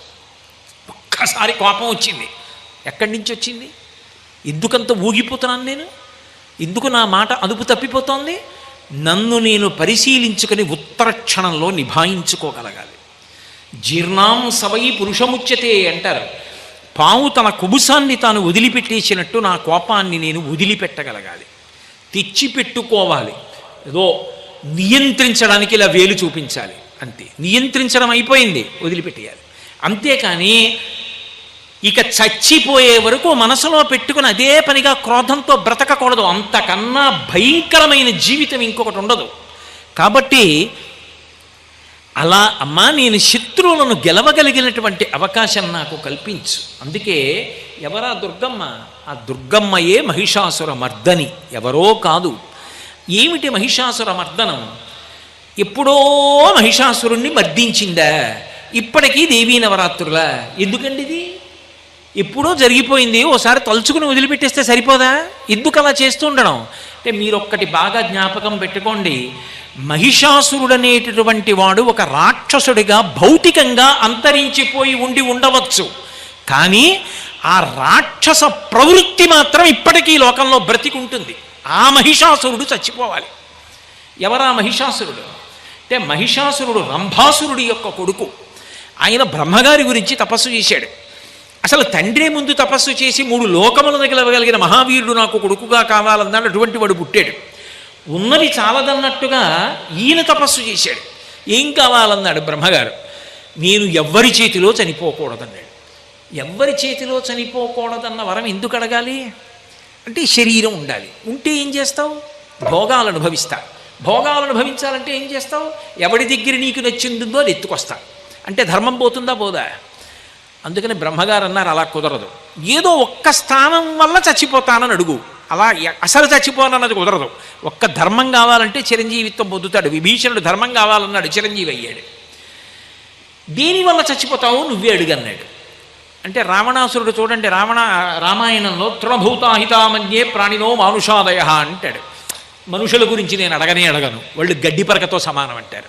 అలా మహిషాసురుడు అన్నాడు, అబల ఆడది నన్నేం చేస్తుంది? అసలు ఆడదాని చేతిలో చచ్చిపోకూడదన్న మాటే నేను అడగను. అంటే మహిష ప్రవృత్తి ఎందున్న దోషం ఏమిటి అంటే ఆడది అంటే అబల. ఆడది అన్న మాట నేను వాడినప్పుడు గుండెలు బాదుకుని ఏదో తప్పు మాట వాడేసినట్టుగా బెంగపెట్టుకోకూడదు. ఆడది అన్నది తెలుగు మాట. ఆడతనము, ఆడది, ఇది చాలా చాలా చాలా గొప్ప మాట. ఎందుకో తెలుసా? ఆడపిల్ల అంటే లక్ష్మి అని గుర్తు. ఆడపిల్ల అక్కడికి వెళ్ళిపోతుంది, నారాయణమూర్తిని వెతుక్కుంటూ ఇక్కడ పుట్టింది. లక్ష్మి నా ఇంట పుట్టి నారాయణుడి దగ్గరికి వెళ్ళిపోతుంది. ఎందుకు పుట్టింది? నన్ను తరింప చేయడానికి పుట్టింది ఈ పిల్ల. మగపిల్లవాడు పుడితే ఒక వంశాన్ని తరింపజేస్తాడు, ఆడపిల్ల 2 వంశములను తరింపజేస్తుంది. ఆడది అన్న మాట వాడితే లేదో తప్పనుకుని బెంగపెట్టుకోకూడదు. లక్ష్మి అని గుర్తు. అటువంటి ఆడపిల్లని చులకన చేశాడు. ఆడది నన్నేం చేస్తుంది కాబట్టి నేను అసలు అడగను, ఆడదాని చేతిలో అయితే చచ్చిపోతానన్నాడు. అంటే ఏమిటి? చంపగలదని కాదు, నన్నేం చేస్తుందని. అది మహిష ప్రవృత్తి. ఇవాళ శారదా నవరాత్రులు చెయ్యవలసిన అవసరం ఎంత ఎక్కువ ఉందో ఈ ఒక్క విషయాన్ని బట్టి మీకు అర్థమై ఉంటుంది. ఆ చులకన భావన పనికిరాదు. అసలు ఈ లోకమంతా ఉన్నది అంటే దేని వలన నిలబడింది? కేవలముగా స్త్రీ వలన మాత్రమే నిలబడింది. స్త్రీ తాను ఒకవేళ అగత్యం ఏర్పడితే మరణిస్తానని తెలుసు. ఒక్కొక్కసారి గర్భిణీ అయినటువంటి స్త్రీ ప్రసవించేటప్పుడు మరణించవచ్చు. ఏ కాలు జారి నెలలు నిండిన తర్వాత పడిపోతే ఎటువంటి ప్రమాదమైనా సంభవించవచ్చు. లోపల ఉన్న బిడ్డ కోసం ఎన్నో తినడం మానేయాలి. శారీరకంగా ఎంతో వికారమైనటువంటి రూపాన్ని పొందాలి. ఏ రాత్రి నిప్పులు వస్తాయో, ఎక్కడికి తీసుకెళ్లాలో, ఆ లోపలికి వెడుతున్నప్పుడు తాను జనన మరణములనేటటువంటి 2 కోరల మధ్య చిక్కుపడి ఉన్నాను, లేదా మృత్యుదేవత 2 కోరల మధ్య చిక్కి ఉన్నాను. మృత్యుదేవత నోటి 2 కోరల చిక్కి బ్రతికినొక వేళ బ్రతుకవచ్చు. ఇన్ని తెలుసున్నా ఆ అమ్మతనం కోసమని చెప్పి తాను మరణించడానికైనా సిద్ధపడి గర్భం ధరిస్తోంది స్త్రీ. తనని కట్టుకున్న భర్త అతని కన్నా గొప్పవాడు లేడు ఆమెకు. అటువంటి భర్త కాస్త అన్నం పెట్టవే, ఆకలిస్తోంది, కాస్త పదార్థం పెట్టవే అంటే వెళ్ళి పచనం చేసి పట్టుకొచ్చి పెడుతోంది అగ్నిహోత్రం మీద. అదే కడుపున పుట్టిన బిడ్డ క్యారుమని ఏడిస్తే ఆమె నెత్తురు పాలగా మార్చి గుండెల్లోంచి పడుతోంది. అటువంటి స్త్రీకి భగవంతుడంతటి వాడు ఎంత గౌరవం ఇచ్చాడో తెలుసా? పురుషుడైతే అవకాశం ఉంటే నా మ్రోల వచ్చి సాష్టాంగ నమస్కారం చెయ్యాలి. స్త్రీ అవకాశం ఉన్న, దేవాలయం ఖాళీగా ఉన్నా వచ్చి నా మ్రోల కింద పడి నమస్కారం చెయ్యవద్దు.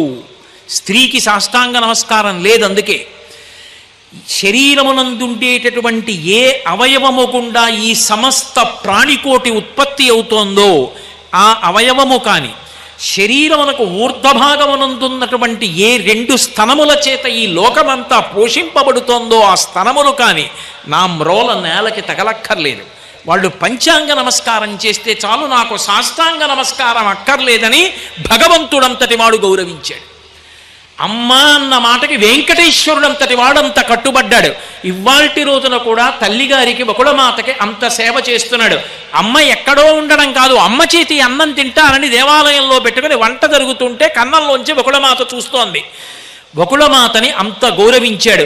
కృష్ణ భగవానుడు యశోదని అంత గౌరవించాడు. భాగవతం వింటూ పరీక్షిత్ అంతటి వాడు గుండెలు బాధేసుకున్నాడు. జగదీశ్వరునకు చన్నిచ్చు తల్లిగా ఏమి నోము నోచే ఆ యశోద, కన్న తండ్రి నంచు పోషించు తండ్రిగా నందుడేమి చేసే నందితాత్మ అని అడిగాడు. లోకములను రక్షించేటటువంటి పరమాత్మకి పాలిస్తానని ఇవ్వడానికి ఆ తల్లి యశోద ఏ పుణ్యం చేసిందని అడిగాడు. అమ్మ అన్న మాటకి భగవంతుడంతటి వాడు కట్టుబడిపోయాడు. పరిపూర్ణావతారమైన కృష్ణావతారం ఆఖరికి ఆ చల్ల చిలకగా మిగిలినటువంటి తాటి చేత నడుం చుట్టూ కట్టబడి 3 ముళ్ళు వేయించుకున్నాడు. మత్సలేని పరమాత్మ యొక్క నడుం ఒరిసిపోతే దామోదర అని పేరు సంపాదించుకున్నాడు. అమ్మ అన్న మాటకి భగవంతుడే అంత గౌరవాన్ని ఇచ్చాడు. ఇంకా తండ్రి రుణం తీరుతుంది, ఒక యాగం చేస్తే తల్లి రుణం తీరదు. అంత గొప్ప తల్లిగా ఉండగలిగినది ఎవరు అంటే ఒక్క స్త్రీమూర్తి. అక్క చెల్లెలుగా ఉండి అన్నదమ్ముడి యొక్క ప్రేమని నిరంతరం కోరుకునేది, అభ్యున్నతిని కోరుకునేది ఆడపిల్లయే. ఇంటికొచ్చి ఆడపిల్ల పసుపు కుంకాలు పుచ్చుకుని ఒక 70 రూపాయల చీర పెడితే మురిసిపోయి కట్టుకుని వెళ్ళిపోతుంది. ఆ ప్రేమ ఆడపిల్లదే. తన ధర్మపత్నిగా తను పుణ్యకార్యం చేయడానికి, యజ్ఞయాగాదులు చేయడానికి అధికారమును కల్పిస్తున్నది స్త్రీ. చిట్ట చివరికి లోకంలో ఎవరైనా దీర్ఘకాలం బ్రతికుండాలనుకుంటారు. తన బిడ్డడి కోసం ఒక మాట అమ్మంటుంది, నాన్న నీ చచ్చిపోయినా పర్వాలేదురా, నా ఆయుర్దాయం పోసుకు బ్రతుకు అనగలిగినది స్త్రీ ఒక్కతే. అమ్మ మాత్రమే అంటుంది. ఆయన చేతిలో నేను వెళ్ళిపోవాలంటుంది, కానీ ఆయన వెళ్ళిపోవాక నేను బ్రతకాలని ఏ స్త్రీ కోరుకోదు. ఇది అనగలిగినది స్త్రీ ఒక్కతే. స్త్రీ కన్నా గొప్ప శాంతి స్థానం పురుషుడికి లేదు. ఇంత గొప్పదైనటువంటి స్త్రీని అంత చులకన భావనతో మాట్లాడి, స్త్రీ అంటే కేవలముగా ఒక భోగవస్తువు అనుకున్నటువంటి మహిషాసురుడు ఆనాడు మరణించి ఉండవచ్చు, కానీ ఆ మహిష ప్రవృత్తి బ్రతికుంది సమాజంలో. అది ఎప్పుడెప్పుడు పెరుగుతోందో అప్పుడప్పుడు దాన్ని పీచమడచవలసినది అమ్మవారే. ఇటువంటి తప్పు భావనలు నా యందు రాకుండుగాక. మాతృవత్పరదారేషు. ఒక స్త్రీ తాను ఏ వేదిక మీద ఎక్కడ ఎలా కనపడినా 10 మంది యందు మాతృభావన కలిగేటట్టుగా నేను కనపడాలన్న భావన వారు పొందాలి. ఏ స్త్రీని చూసినా నా యందు మాతృభావన కలగాలని పురుషుడు ఆలోచించాలి. అలా ఇవ్వగలిగిన తల్లి ఎవరు అంటే ఆ అమ్మ దుర్గమ్మ. అందుకని అర్గళా, అది ద్విషో జహి, అది మహిష ప్రవృత్తి. అందుకనే మహిషాసుర మర్దనం జరిగిన 9 రోజులు శారదా నవరాత్రులుగా ఉపాసన చేసి మొట్టమొదట మహాకాళీ ఉపాసనగా 3 రోజులు దుర్గమ్మని ఉపాసన చేస్తారు. అంతేనా? మౌఢ్యం. మీరు చూడండి, లోకంలో మూర్ఖుడు ఉంటాడు, మూఢుడు ఉంటారు. మూఢుడికి చెప్పచ్చు, మూఢుడికి తెలియదు. తెలియక ఏదో తప్పు మాట మాట్లాడతాడు. కానీ మీరు పిలిచి, అదేమయ్యా అలా మాట్లాడావు, తప్పు కదా, నీకు తెలియదా అని అడిగారనుకోండి, అని చెప్పారనుకోండి, వెంటనే ఆయన క్షమాపణ చెప్పి, నిజమే నేను అలా మాట్లాడకుండా ఉండవలసింది అంటాడు. అది మూఢుడి యొక్క లక్షణం. అందుకే మూఢుడికి చెప్తారు. శంకర భగవత్పాదులు భజగోవింద స్తోత్రం చేసినప్పుడు, మూఢజహీహి ధనాగమ తృష్ణ కురు సద్బుద్ధిం మనసి వితృష్ణ భజ గోవిందం భజ గోవిందం గోవిందం భజ మూఢమతే అని మూఢమతే అని మూఢుణ్ణి పిలిచి చెప్పారు. మూర్ఖుడికి చెప్పకూడదు. భర్తృహరి అంటాడు, మకరముకాంతరస్తమగుమానికమున్ పెకలింపవచ్చు బాయక చలదుర్నికానికరమైన మహోధటి దాటవచ్చు మస్తకమన భూదండవలె సర్పమునైన భరింపవచ్చు. కానీ పొరపాటున కూడా మూర్ఖుడి దగ్గరికి వెళ్ళి మాత్రం ఏమీ చెప్పకూడదు. ఎందుకో తెలుసా? తా పట్టిన కుందేలికి 3 కాళ్ళు. తానన్నదే సత్యం అంటాడు తప్ప ప్రాణం పోయినా ప్రపంచం అంతా చెప్పినా వాడు మాత్రం అవతలవాడు మంచివాడనో లేకపోతే అవతలవాడి యందు దోషం లేదనో వాడు అంగీకరించలేడు. ఆ మూర్ఖత్వం కన్నా ప్రమాదకరమైన లక్షణం ప్రపంచంలో ఇంకొకటి ఉండదు. కాబట్టి అమ్మా నాకు ఒకరు చెప్తే వినే గుణం రావాలి. అసలు నిజంగా మనుష్యుడు అన్నవాడు కానీ విద్వాంసుడు పండితుడు జీవితంలో ఎదిగినవాడన్న మాటకు అర్థం ఏమిటో తెలుసా? అవతల వారి పేరు చెప్పగానే నీకు ఏదో ఒక మంచి గుణం జ్ఞాపకానికి రావాలి. అసలు ఒక్క చెడ్డ గుణం లేనివాడు ఎవడుంటాడండి లోకంలో? ఒక రోజంటేనే చీకటి పగలవు. ఒక మనిషి అన్న తర్వాత కొన్ని చెడు గుణాలు ఉండొచ్చు, కొన్ని మంచి గుణాలు ఉండొచ్చు. ఎవ్వరి పేరు చెప్పనివ్వండి, ఒక్క మంచి గుణమైనా నీకు జ్ఞాపకానికి రావాలి. ఆయన యోగ్యుడండి, ఫలానా విషయంలో మహానుభావుడు చాలా గొప్పవాడు, ఆయనకి ఆ విషయం గొప్ప విశేషం ఉందండి ఆయనలో అనగలిగిన ప్రజ్ఞ ఉండాలి. అది మానేసి 24 గంటలు అవతలవాడిలో లోపమేమిటన్నది ఎంచడం ఒక్కటే వస్తే, అలా ఎంచడానికి ఈశ్వరుడు నీకు ఏ విభూతులు ఇచ్చాడో అవన్నీ నువ్వు దుర్వినియోగం చేసి పతనమైపోతున్నావు అని గుర్తు. లోకంలో ఎవరి వంక చూసినా వారిలో ఏదో ఒక మంచి గుణం నీకు కనపడగలిగితే నీకున్న బుద్ధి ప్రకాశించిందని గుర్తు. కాబట్టి అమ్మా, నా ఎందు దుర్గుణములు కోవాలమ్మా, అడ్డుగడియగా పడు, అది అర్గళ. అందుకని 1కి 10 మాటలు అడుగుతారు, అడిగి హవిస్సిస్తారు. ఆ చండీ హోమం చేసే ప్రక్రియ మీ అందరూ చూసి ఉంటారు. ఆ అడుగుతూ రూపం దేహి, జయం దేహి, యశోదేహి, ద్విషోజహి అని అడిగి హవిస్సిస్తూ ఉంటారు. ఆ తల్లి ఇది దక్షిణాయనానికి బ్రాహ్మీ ముహూర్తం లాంటిది కాబట్టి ఆ సమయంలో చేసిన చండీపారాయణ, సప్తశతీ పారాయణ, ఆ తల్లి యొక్క అనుగ్రహం చేత దుర్గుణములన్నీ తొలగిపోయి మహిష ప్రవృత్తి పోతుంది. మహిషాసురుడు మూర్ఖుడు, ఎవరు చెప్పనివ్వండి వాడు వినడు. నేనే గొప్పవాణ్ణి, మిగిలిన వాళ్ళందరూ ఎందుకు పనికి మాలిన వాళ్ళు, నా అంత గొప్పవాడు లోకంలో ఎక్కడుంటాడు? ఈ భావన ఎక్కడ కలిగిందో, ఎవరి యందు స్త్రీ పట్ల చులకన భావన పొంది ఉంటారో వాడే మహిషాసురుడు. వాడు ఏ రూపంలో ఉండనివ్వండి, ఎలా బట్ట కట్టుకోనివ్వండి, ఎలా ఉండనివ్వండి, ఏం చెప్పనివ్వండి, లోపల మాత్రం మహిష ప్రవృత్తియే ఉన్నది. ఇవాళ వాడికి కొమ్ములు లేవు, వాడు దున్నపోతులా కనపట్టం లేదు, కానీ ప్రవృత్తి మాత్రం మహిష ప్రవృత్తి. ఈ మహిష ప్రవృత్తి పోవాలి, మనిషిగా బ్రతకాలి. శారదా నవరాత్రుల మొదటి 3 రోజులు ఆ మహాతల్లి యొక్క పాదములు పట్టుకుని ఉపాసన చెయ్యి. కాలుతున్న కట్టెలోంచి నీరు వెనక నుంచి పోయినట్టు దుర్గుణములు రాలిపోతాయి నీలోంచి. మహిష ప్రవృత్తి పోయి మనుష్య ప్రవృత్తి నీలో కలుగుతుంది. అందుకని మొదటి 3 రోజులు ఆ తల్లి యొక్క ఉపాసన చేస్తారు. ఇవాళ సమాజంలో ఎంత అవసరమో మీ అందరికీ తెలుసు, ఇక నేను అంతకన్నా స్పష్టంగా చెప్పక్కర్లేదు. ఇవాళ సమాజంలో స్త్రీ పట్ల చులకన భావన పోయి ఈ మహిష ప్రవృత్తి నశించిపోవాలంటే శారదా నవరాత్రులు, అమ్మవారి ఉపాసన, వాడలా విఘ్నేశ్వర నవరాత్రులు ఎలా జరిగాయో అలా జరగాలి. అన్ని చోట్ల దుర్గా సప్తశతీ పారాయణ జరగాలి. అన్ని చోట్ల అమ్మవారి ఆరాధనలు జరగాలి, అమ్మవారికి వాహన సేవలు జరగాలి, అమ్మవారికి కుంకుమార్చనలు జరగాలి, అమ్మవారికి చండీహోమం జరగాలి. అప్పుడే రాష్ట్రమంతా సుభిక్షమై ధార్మికమైన రీతిలో ప్రజలు ప్రవర్తించి రాష్ట్రానికి, దేశానికి మంచి పేరు వస్తుంది. అందుకే మొదటి 3 రోజులు మహాకాళీ స్వరూపాన్ని ఉపాసన చేస్తారు.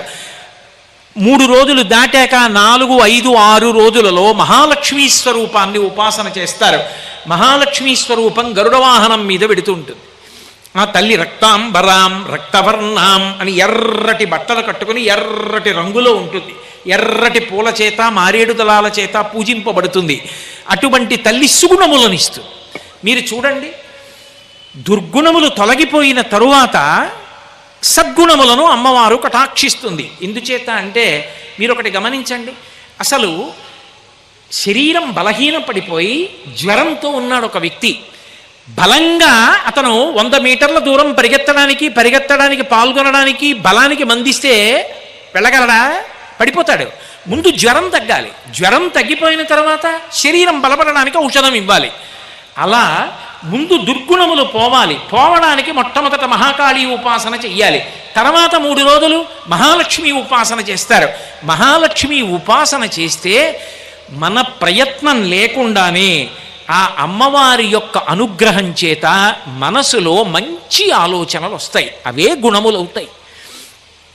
ఓర్పుతో ఉండడం, 10 మంది గురించి మంచిగా ఆలోచన చెయ్యడం, నేనొక్కడిని బాగుపడ్డం కాదు, నాతో పాటు 10 మంది బాగుపడాలి అని కోరుకోగలిగినటువంటి త్యాగబుద్ధి, నోరుంది కదా అని అదే పనిగా వదరి మాట్లాడడం కాదు, సంయమనంతో మాట్లాడగలిగినటువంటి మంచి లక్షణం.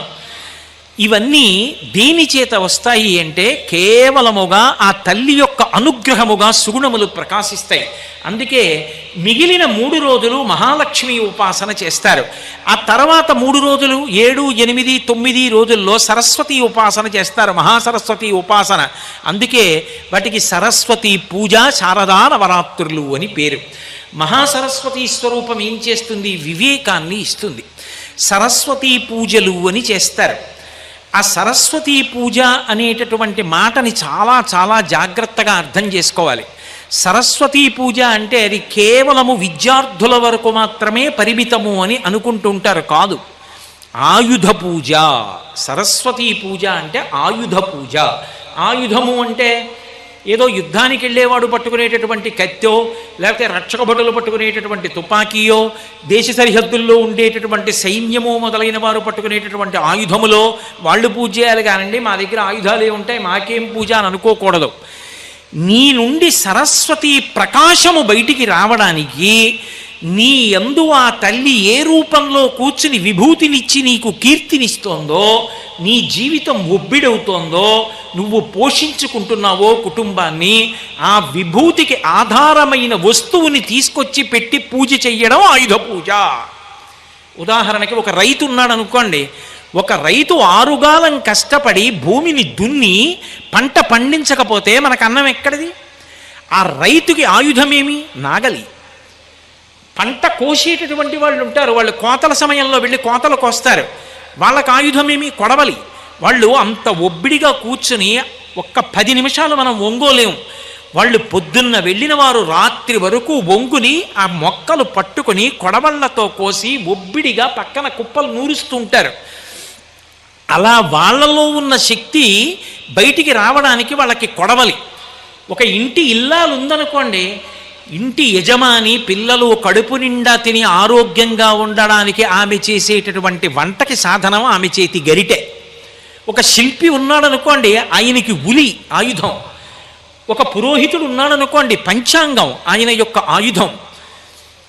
ఓ ప్రవచనం చేసేవాడు ఉన్నాడనుకోండి, రామాయణ భారత భాగవతాలు ఆయన ఆయుధాలు. ఆయుధాలంటే ఏవి ప్రతిరోజు స్మరిస్తుంటాడో, దేనివల్ల కీర్తి పొందాడో, దేనివల్ల ప్రభావితుడయ్యాడో అది ఆయన ఆయుధం. ఒక కార్యాలయంలో పనిచేసేటటువంటి వాడికి ఆయన చేతి కలం ఆయనకు ఆయుధం.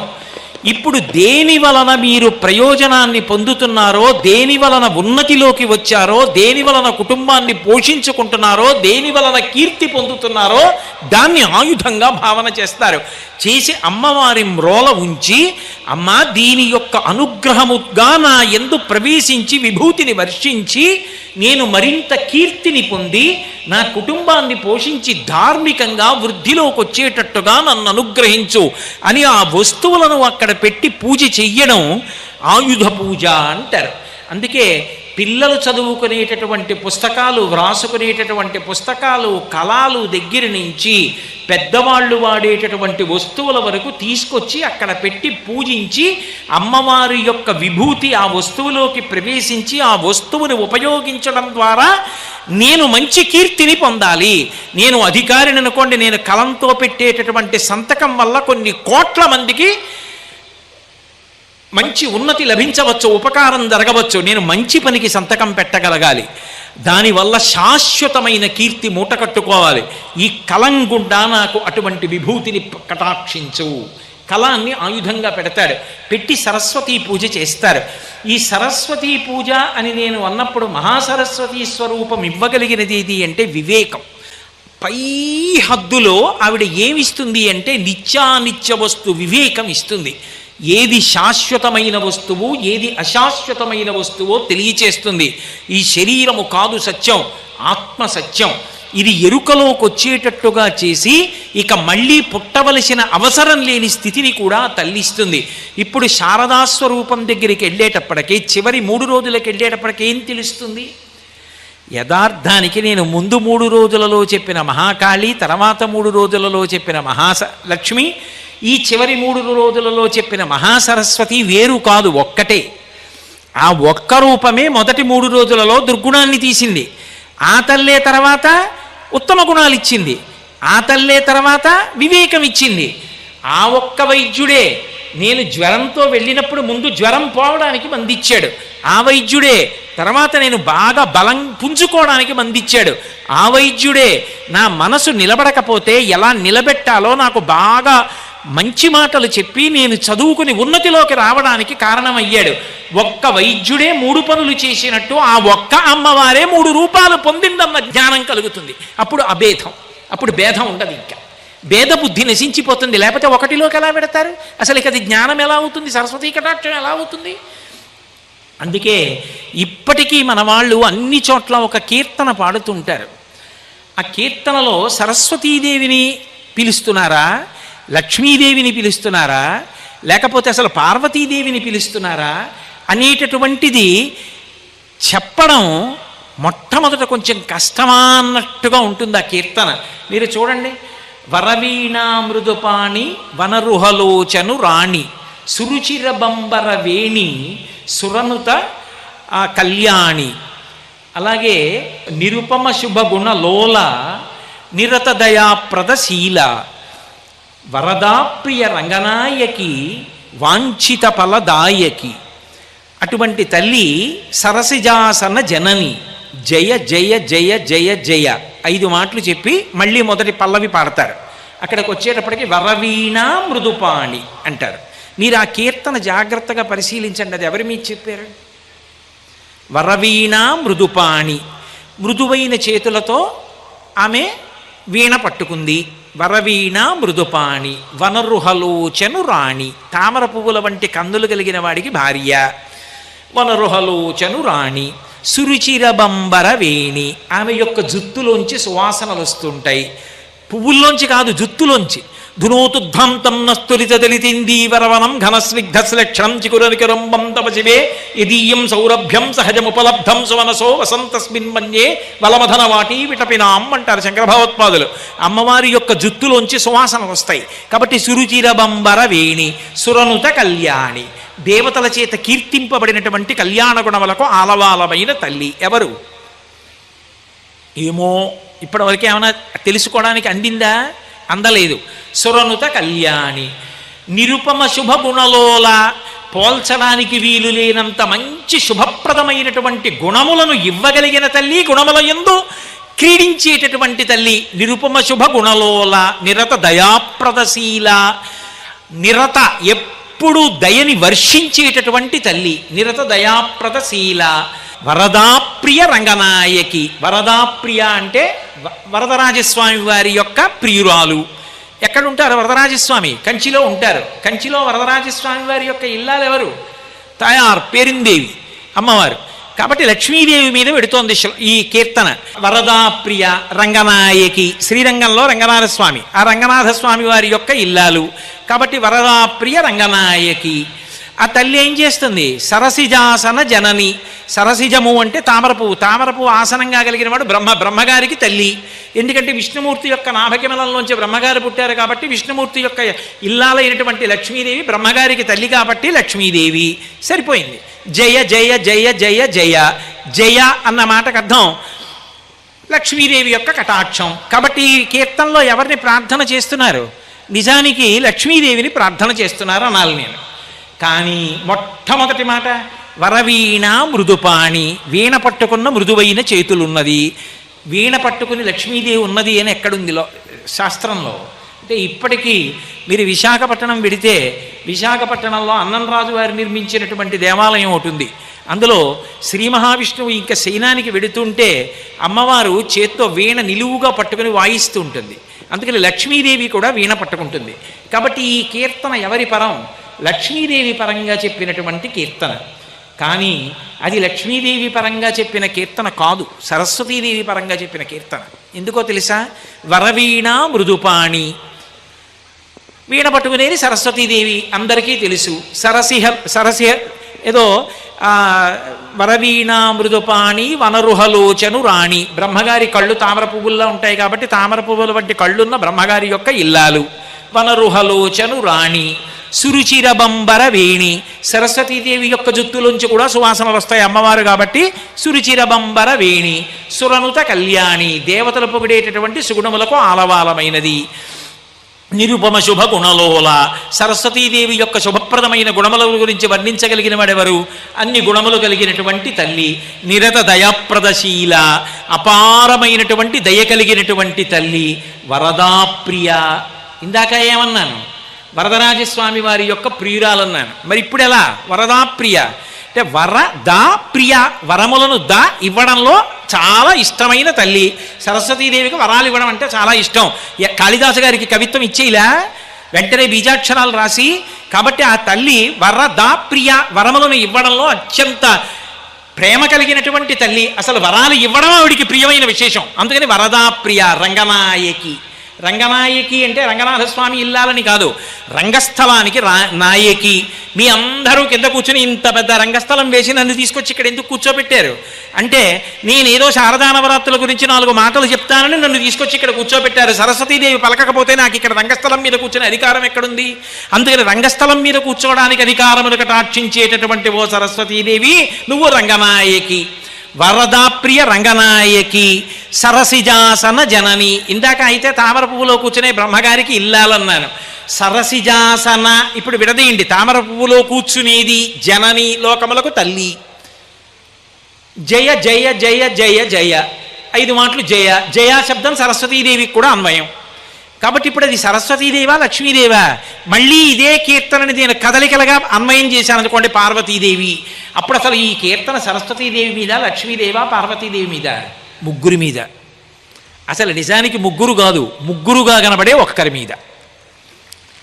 ఆ అమ్మవారి దగ్గరికి, ఆ దుర్గమ్మ దగ్గరికి వెళ్ళి చదువడిగావా, తెల్ల బట్ట కట్టుకుని చదివిస్తుంది. ఆ అమ్మని డబ్బడిగావా, పచ్చ బట్ట కట్టుకుని డబ్బిస్తుంది. ఆ అమ్మని శక్తి అడిగావా, ఎర్రటి బట్ట కట్టుకుని శక్తి ఇస్తుంది. ఆ అమ్మవారి తప్ప రూపం మారిపోలేదు. నువ్వు ముందు 3 రోజులు మహాకాళి అన్నావు, తర్వాత మహాలక్ష్మి అన్నావు, తర్వాత మహాసరస్వతి అన్నావు. సరస్వతి అనుగ్రహం కలిగాక నీకు అర్థమైంది 3 కాదు, ఉన్నది ఒక్కటే.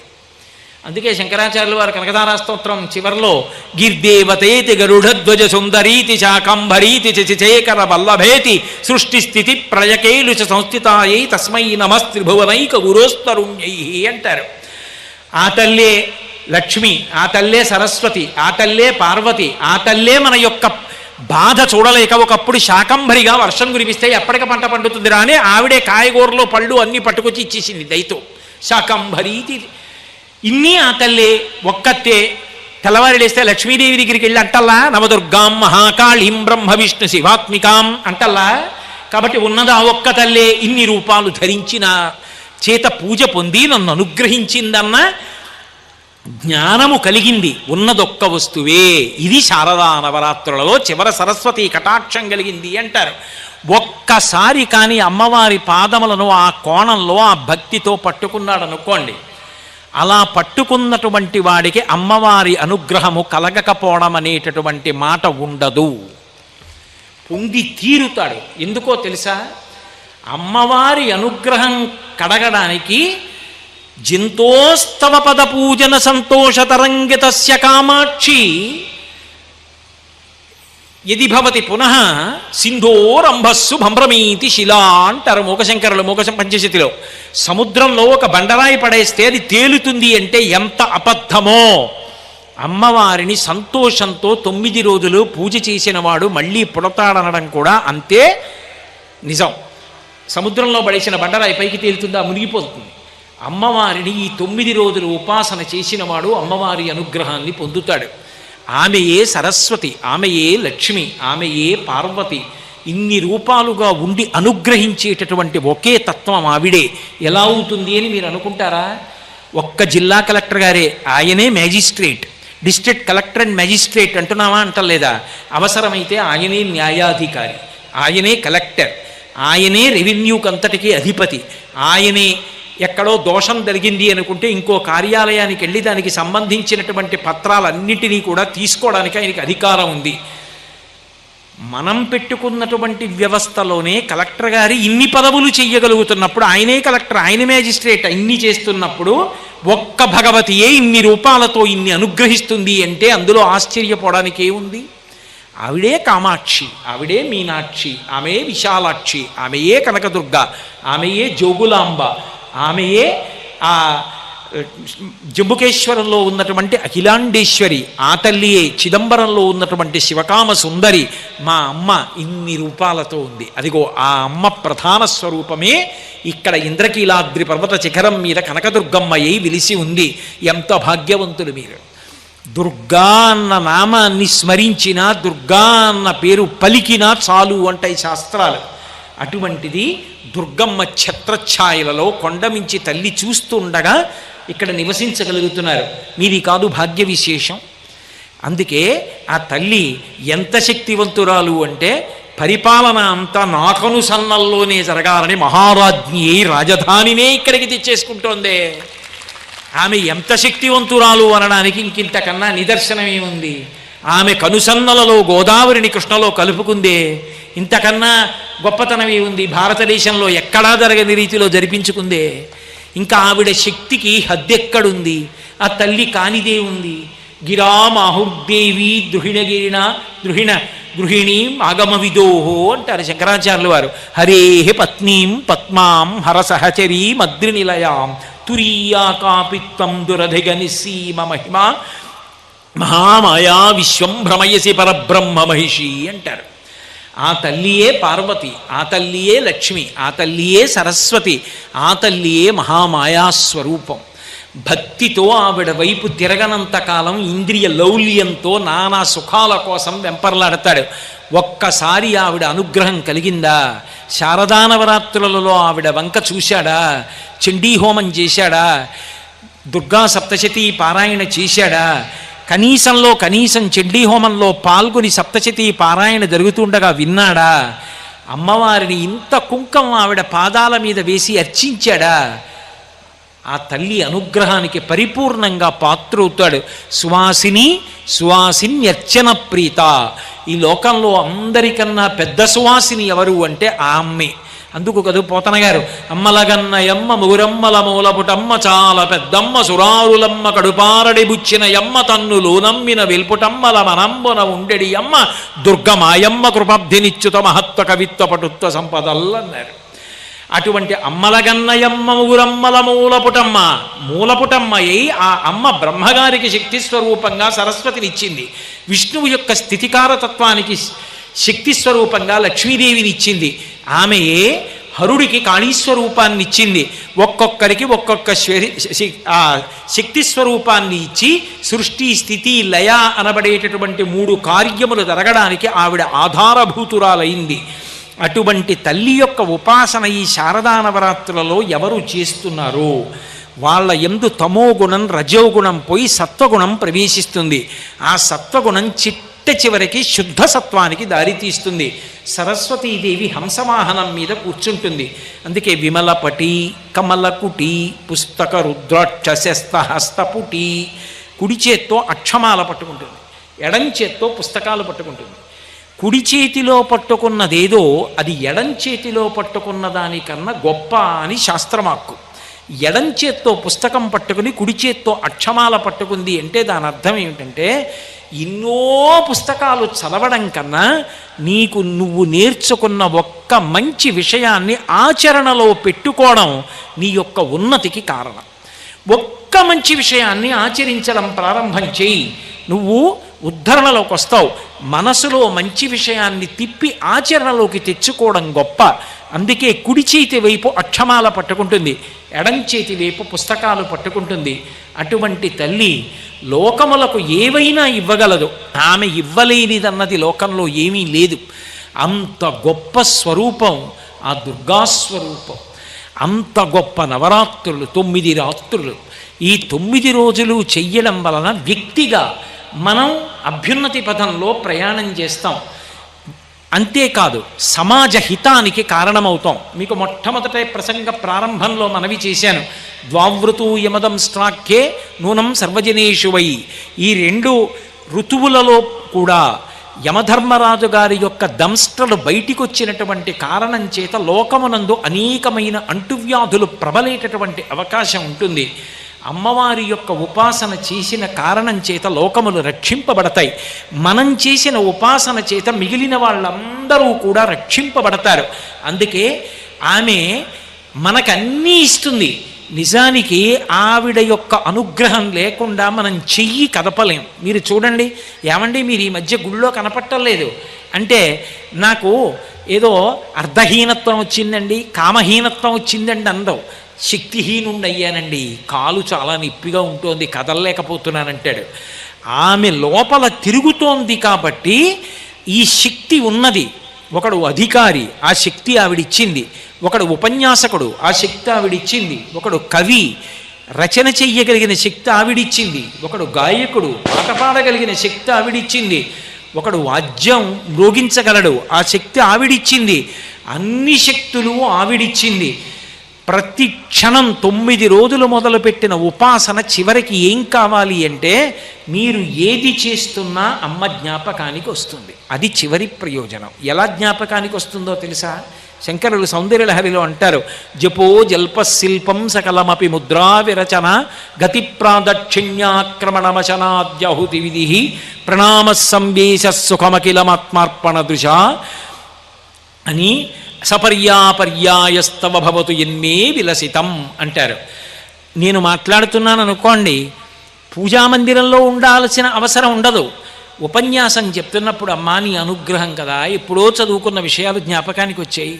జ్ఞాపకానికి వచ్చిన విషయాలు ఒక క్రమంలోకి వచ్చాయి. క్రమంలోకి వచ్చిన విషయాలు మాట్లాడడానికి వీలుగా ఎక్కడో నా మూలాధార చక్రం దగ్గర ఉన్న వాయువు పైకి లేచి నోటి దగ్గరికి వస్తే నా భావానికి అనుగుణంగా నాలుక కదిలి వాయువుని నొక్కితే సొట్టలబడి అక్షరములు పదములై వాక్యములై పైకొచ్చి ఈయన అమ్మవారి గురించి చెప్పాడన్న కీర్తినిచ్చావు. అమ్మా మాట్లాడించిన దానివి నువ్వు. ఈ శక్తి ఆవిడిచ్చింది అన్నప్పుడు ఆ శక్తిని దుర్వినియోగం చేసి అవతల వాళ్ళు బాధపడే మాట మీరు మాట్లాడగలరా? మాట్లాడలేరు. అదే అమ్మవారి యొక్క పూజ. అమ్మా నీ అనుగ్రహంతో కదులుతున్న ఈ చెయ్యి ఇలా అనడానికి పనికి రావాలి తప్ప, నేనున్నాను బెంగ పెట్టుకోకండి అనడానికి పనికి రావాలి తప్ప, ఇలా చూపించి వైపెట్టడానికి పనికి రాకుండుగాక. ఇప్పుడు నా కదలికలన్నీ పూజ అయ్యి. నేను ఏది తింటున్నా అమ్మా లోపల ఉండి జీర్ణం చేస్తున్న దానివి నువ్వు. జీర్ణశక్తివై ఉండకపోతే, లోపల పదార్థం అయిపోయినప్పుడు నువ్వు చెప్పకపోతే, యాదేవీ సర్వభూతేషు క్షుధారూపేణ సంస్థితా నమస్తస్యై నమస్తస్యై నమస్తస్యై నమో నమః, యాదేవీ సర్వభూతేషు శక్తిరూపేణ సంస్థితా నమస్తస్యై నమస్తస్యై నమస్తస్యై నమో నమః. తినడానికి పదార్థం ఇచ్చిన దానివి నువ్వు, తినడానికి పళ్ళు పెట్టిన దానివి నువ్వు, నవలడానికి శక్తి నువ్వు, తిన్నది నువ్వు, తిన్నదాన్ని జీర్ణం చేసినది నువ్వు, శక్తిగా మార్చిన దానివి నువ్వు, మాట్లాడించిన దానివి నువ్వు, కీర్తినిచ్చిన దానివి నువ్వు అన్నప్పుడు ఏది తిన్నా అది అమ్మవారికి నేను హవిస్సుగా ఇస్తున్నానన్న భావనతో తిన్నవాడు తిన్నది యజ్ఞం చేసి పూజ చేస్తున్నాడు. ఆఖరికి నిద్రపోతూ ఉంటే, అమ్మా నిద్ర కొనుక్కుంటే వచ్చేదా? నేను పడుకునేటప్పటికే నిద్రపుచ్చి నా ఇంద్రియములకన్నిటికీ శక్తినిస్తున్నావు. అమ్మా నేను నీకు కృతజ్ఞుడను. నిద్ర లేస్తూనే అమ్మా రాత్రి నాకు నిద్రనిచ్చి నా ఇంద్రియములకు శక్తినిచ్చావు, కృతజ్ఞుడను. ఇప్పుడు పూజామందిరం అవసరమేముంది? నేను ఎక్కడికి తిరుగుతున్నా అమ్మా నువ్వు ఈ కాళ్ళకి శక్తినిచ్చావు కాబట్టి వెళ్ళగలుగుతున్నాను. నేను నా కదలికలన్నిటిలో అమ్మవారిని అనుసంధానం చేసుకుంటున్నప్పుడు అదంతా నేను భగవతికి చేస్తున్న పూజే. ప్రణామ సంవేశ సుఖమఖిలం ఆత్మార్పణ దృశ సపర్యాపర్యాయస్తవ భవతు ఎన్మే విలసితం. ఇప్పుడు నేను చేస్తున్న ప్రతి పని ఆ తల్లి పూజయే. ఇప్పుడు ఆవిడిచ్చిన శక్తిని నేను దుర్వినియోగం చేస్తానా? చెయ్యను. భయము భక్తి రెండూ ఒక్కరి యందే ప్రవేశిస్తాయి. ఇప్పుడు ఏమైంది? శారదా నవరాత్రులలో మొదలుపెట్టిన పూజ ఆఖరి ఊపిరి వరకు ప్రతిక్షణం ఆవిడ పూజగా మారిపోయింది. ప్రతిక్షణం నేను పూజామందిరంలో ఉండక్కర్లేదు, నేను ఎక్కడ ఉన్నా నా పూజ వెళ్ళి నడిచిపోతూనే ఉంటుంది. అంటే నా ఉద్దేశం ఆ స్థితికి ఎదిగిన మహాత్ములను గురించి చెప్తున్నది. అలా అమ్మా నేను అయ్యేటట్టుగా నా భావములను నియంత్రించి నన్ను కాపాడి అనుగ్రహించు అని అడగడం, ఆ శారదానుగ్రహాన్ని పొందడమే శారదా నవరాత్రులు. ఒక రోజు మొత్తానికి తెల్లవారుజాము ఒక్కసారి వస్తుంది. అప్పుడు నిద్రపోయి తర్వాత బాధపడితే సుఖం లేదు. ఒక సంవత్సరం మొత్తానికి దక్షిణాయనం ఒకసారి వస్తుంది. దక్షిణాయనం మొత్తానికి శారదా నవరాత్రులు ఆశ్వీజమాస ప్రారంభంలో 9 రోజులే వస్తాయి. ఈ 9 రోజులు సద్వినియోగం చేసుకున్నవాడు పరమేశ్వరుడిచ్చిన జీవితాన్ని సద్వినియోగం చేసుకున్నట్టు. వదిలిపెట్టుకున్నవాడు ఒక పరమాద్భుతమైన అవకాశాన్ని పోగొట్టుకున్నవాడు. కాబట్టి మనమెవ్వరం అలా పోగొట్టుకునే వాళ్ళం కాదు.